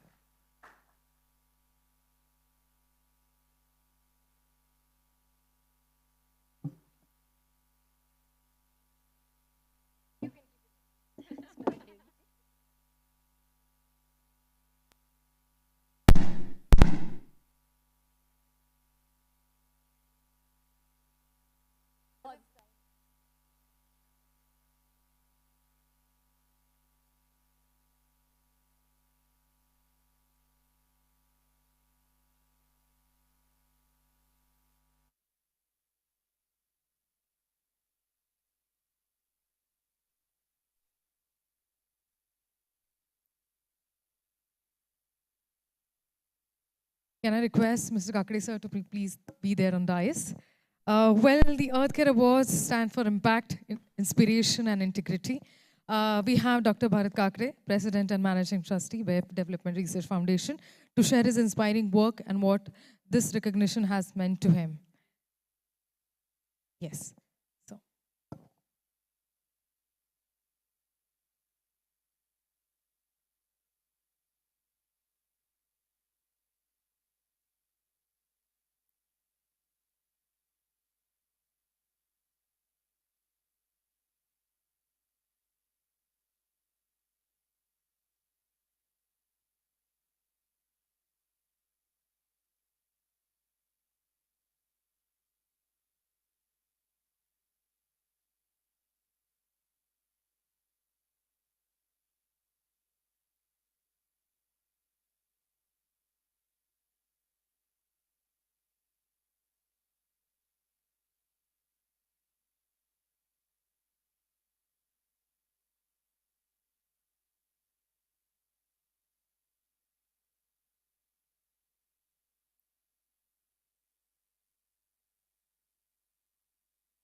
I'm sure we still have a lot of energy.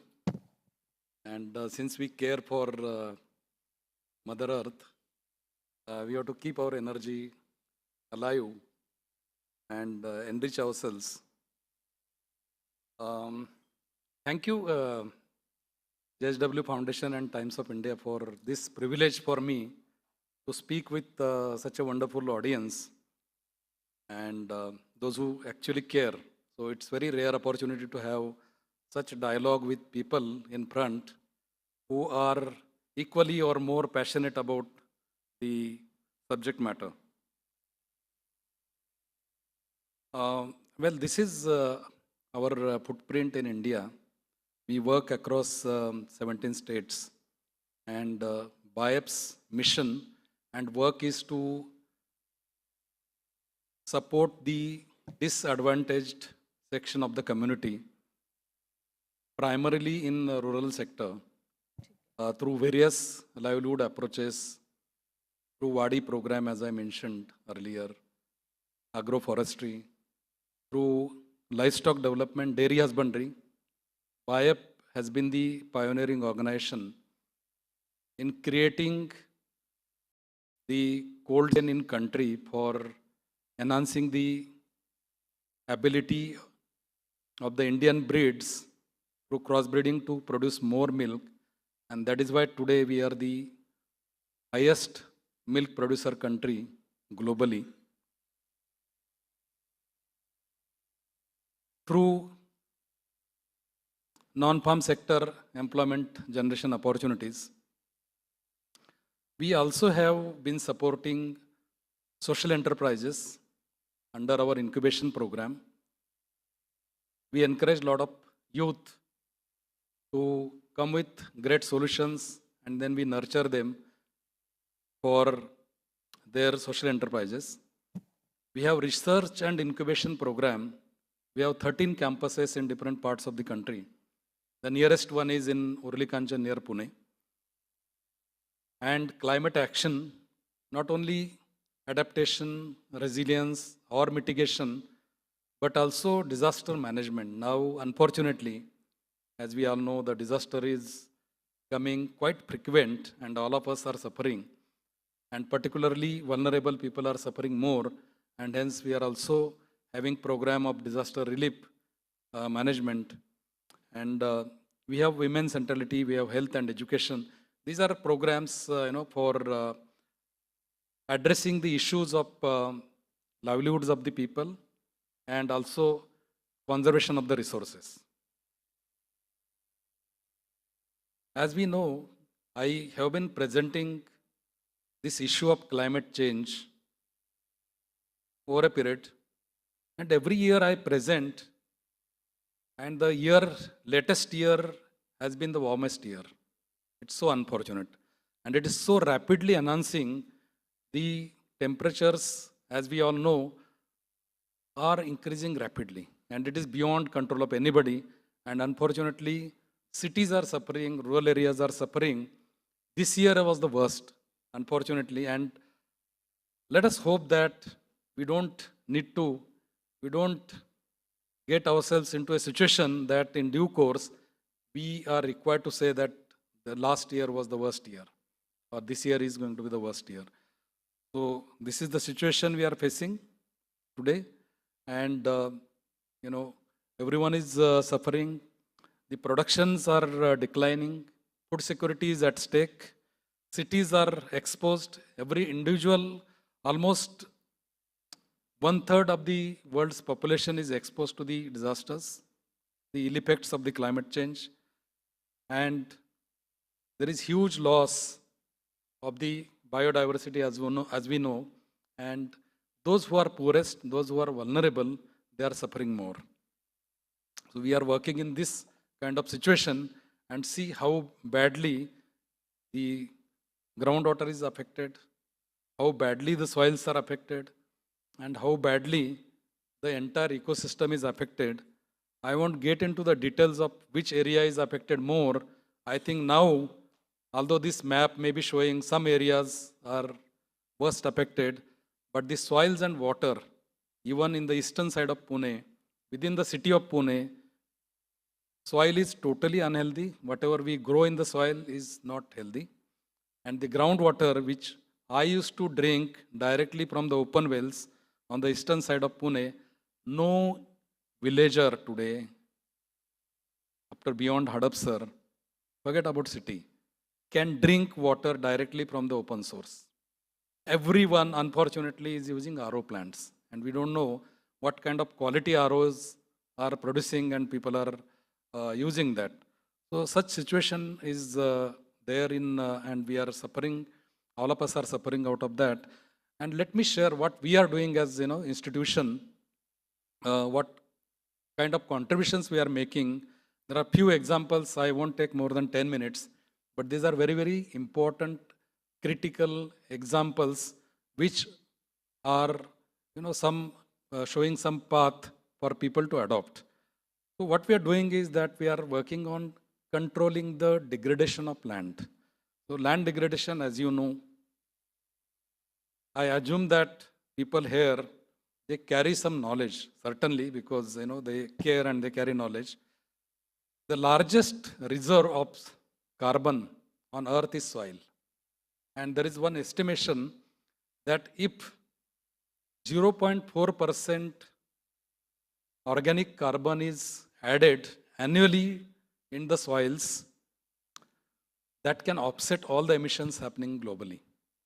So that is the power of enriching soil with organic carbon.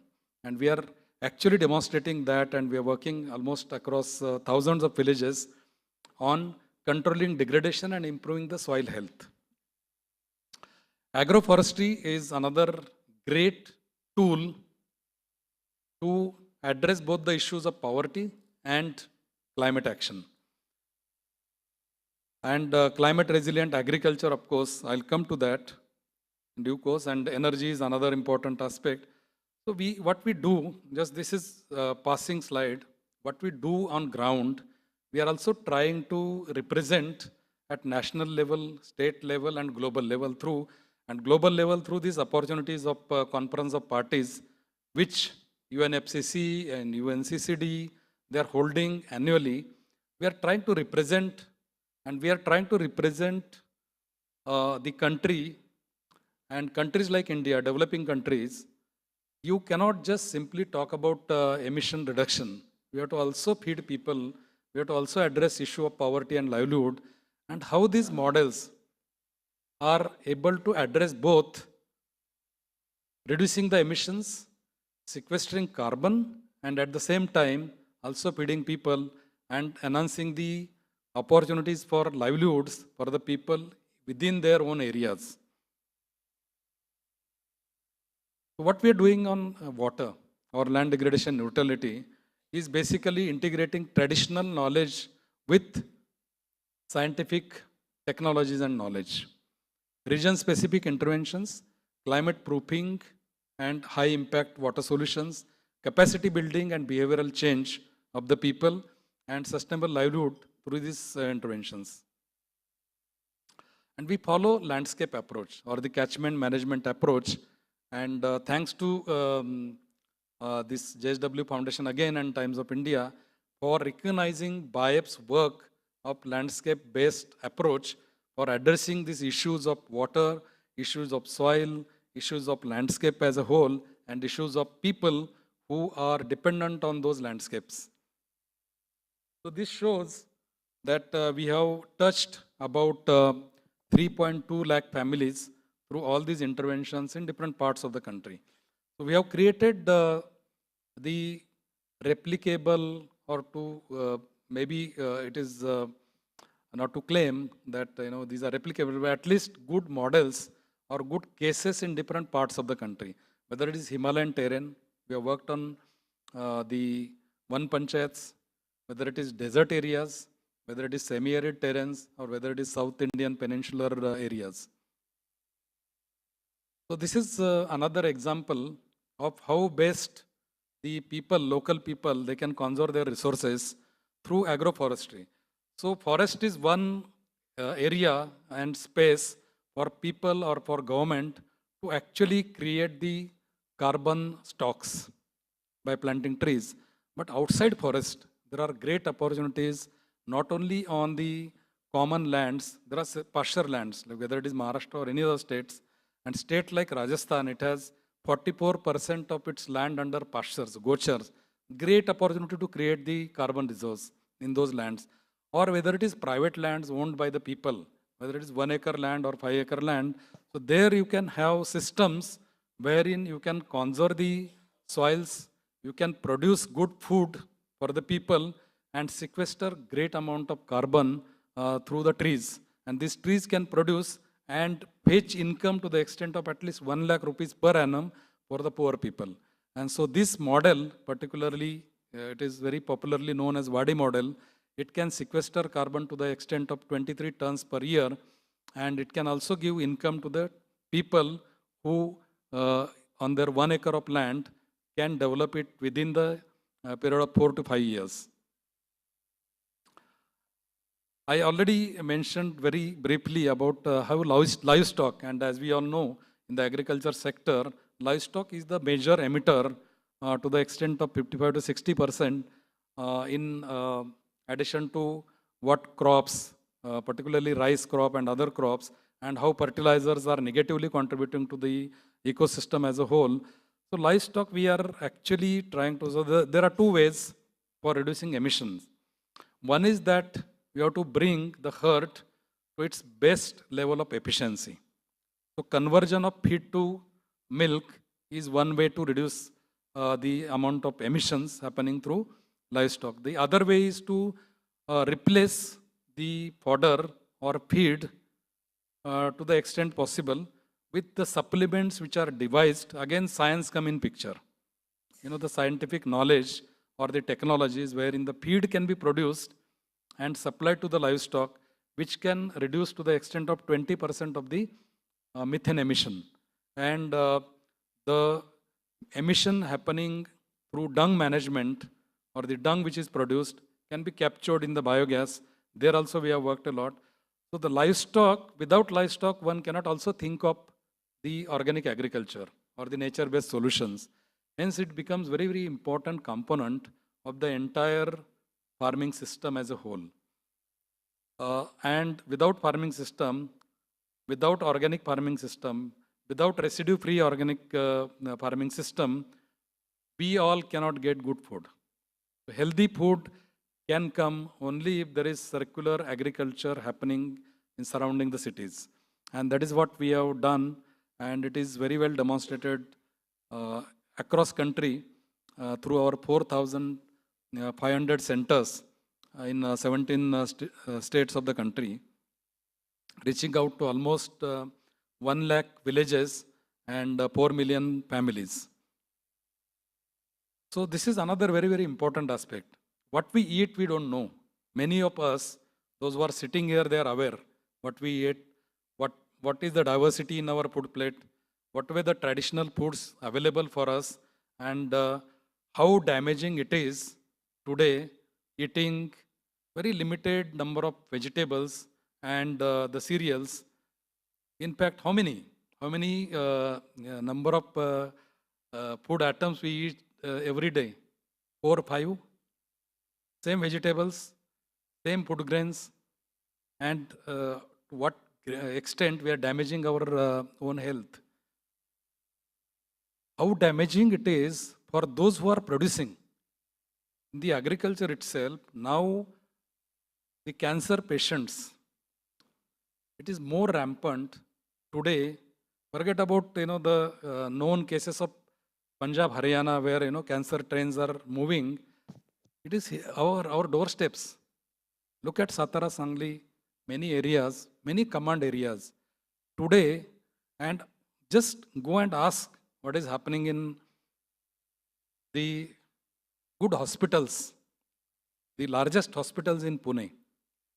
The kind of stomach cancer patients, the number of stomach cancer patients coming in the city, and how the entire diversion is happening addressing that challenge. So it is the consumers, very important that they should be aware what they are eating. And then only the producer will produce the demand they are getting created in the cities. So we have to be very well aware that what should be eaten. And people in the, the producer group, the farmers, they are very well aware. So they can very much produce, and the people who are in the supply chain or value chain, they can jump in for taking this to the consumers. So what we have done is, we have created examples. There are hundreds of varieties, excellent. We have done characterizations. And these varieties with, great nutrition values and the resilience against these climatic odds, they are recognized by Government of India. 40 such varieties, they are registered with NBAGR. 12 such individuals in the areas the belts where the varieties are conserved, they are recognized by Government of India. So this is already, the examples are already there. We have to just see that how best we can adopt, how best citizens can adopt such a healthy dietary patterns. And one more very important aspect which we have brought into is that we have created our self-help groups. They have created naharis, the restaurants which are supplying the food, the native food. So in South Gujarat, we have created a chain of these naharis or restaurants which supply the highly nutritious native food. And they are doing very well. SHGs are earning very well, and they are feeding good, healthy food to the people. And once they eat that kind of diet, they try and search for that kind of food available in the market. And we have to have more and more such outlets which are available in the cities. Now we have also started approaching the universities. Some of the universities, they have come forward, their canteens, they will have options for this native food to be served for the students and for their staff. So these things are required very much in today's very serious condition of food which we are producing. This is another very important initiative by Government of India, where now disaster is no more a new thing in the agriculture sector or anywhere in cities, in addition to cities.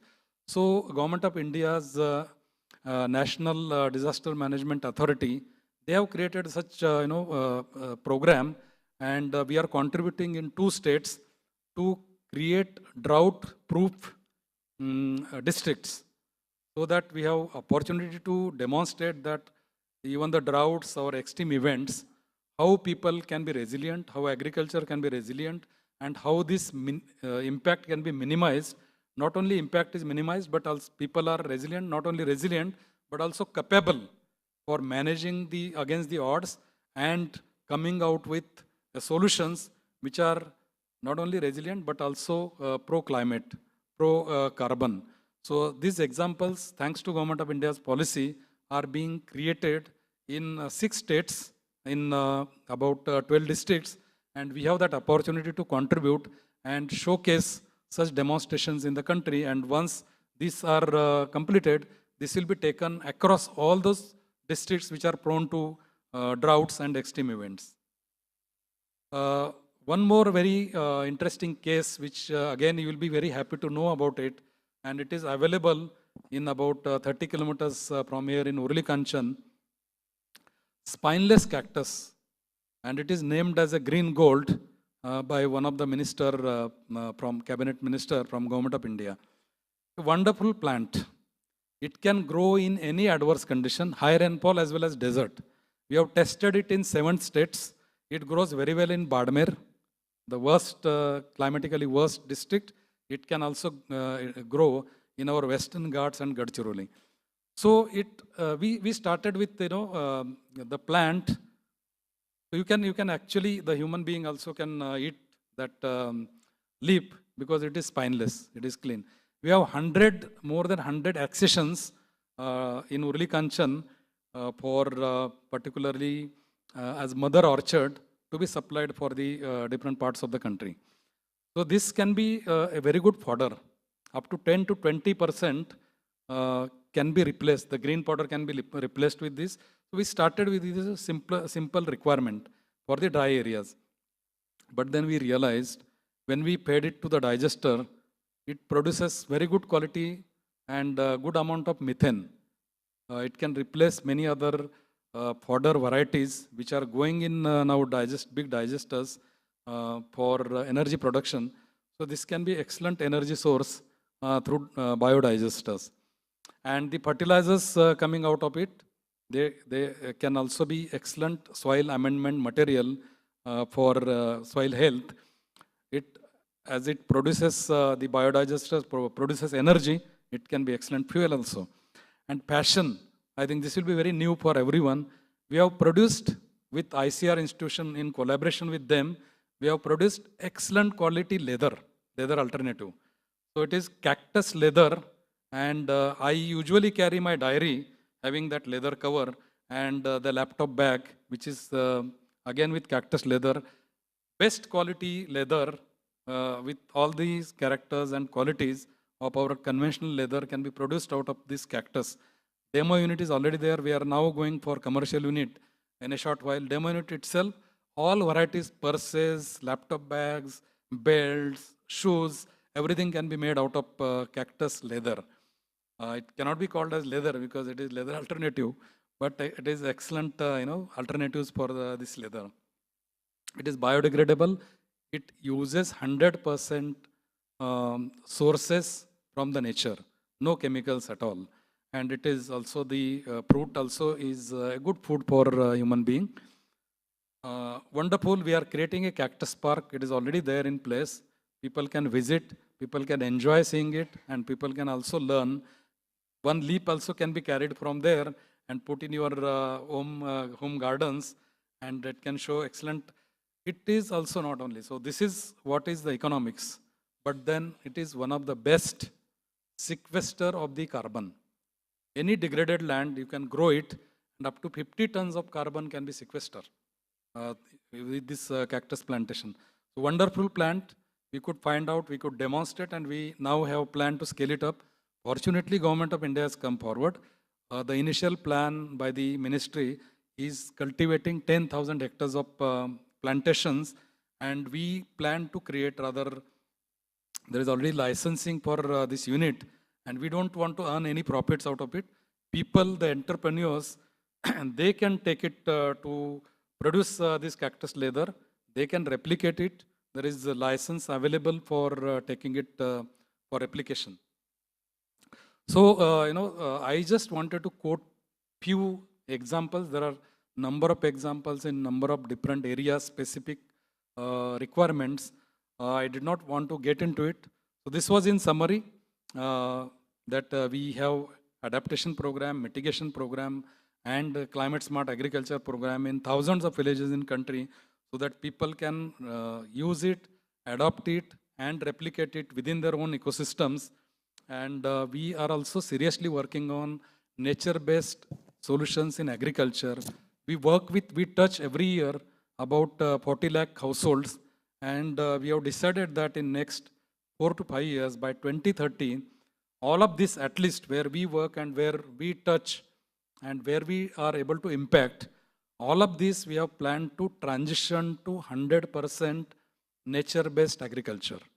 So we have already started, and we are going to now, by 2030, would be able to demonstrate that with alternative solutions or options in agriculture, farmer can produce same level of yields, same level of production. So this was all about these cases. We work in partnership with more than 100 corporates and corporate foundations, scientific organizations, government agencies, and international research institutions. And once again, thanks to JSW for giving this opportunity.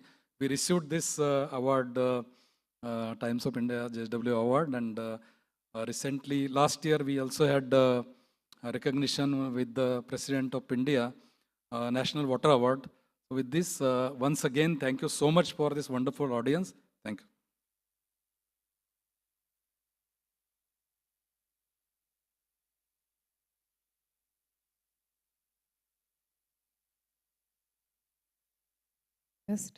Thank you so much, Doctor.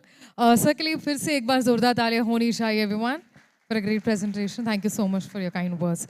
All right, now as we come to the conclusion, thank you to all partners, guests, everyone who are present, all moderators, panelists, everyone who have been there since the day one. Thank you so much for your support. Also, I have formal announcements to make. For the highlights and for the stories, you all can check out our handles. We are available on Instagram, Twitter, then Facebook, and everything. Also, do not forget to register yourself. Also, we have a Young Climate Champion Award. जो यहाँ पे अभी college students हैं ना, तो वो भी apply कर सकते हैं. And you all are requested to visit the website for the registration. Also, we have a feedback form on the registration desk outside. I'll request everyone to please fill that up. Thank you so much, everyone. I request everyone to please proceed ahead for the lunch. Thank you so much once again. It's been a pleasure having you. On the behalf of JSW and the Times of India, thank you so much once again for being here. I request everyone to please proceed ahead for the lunch. Thank you.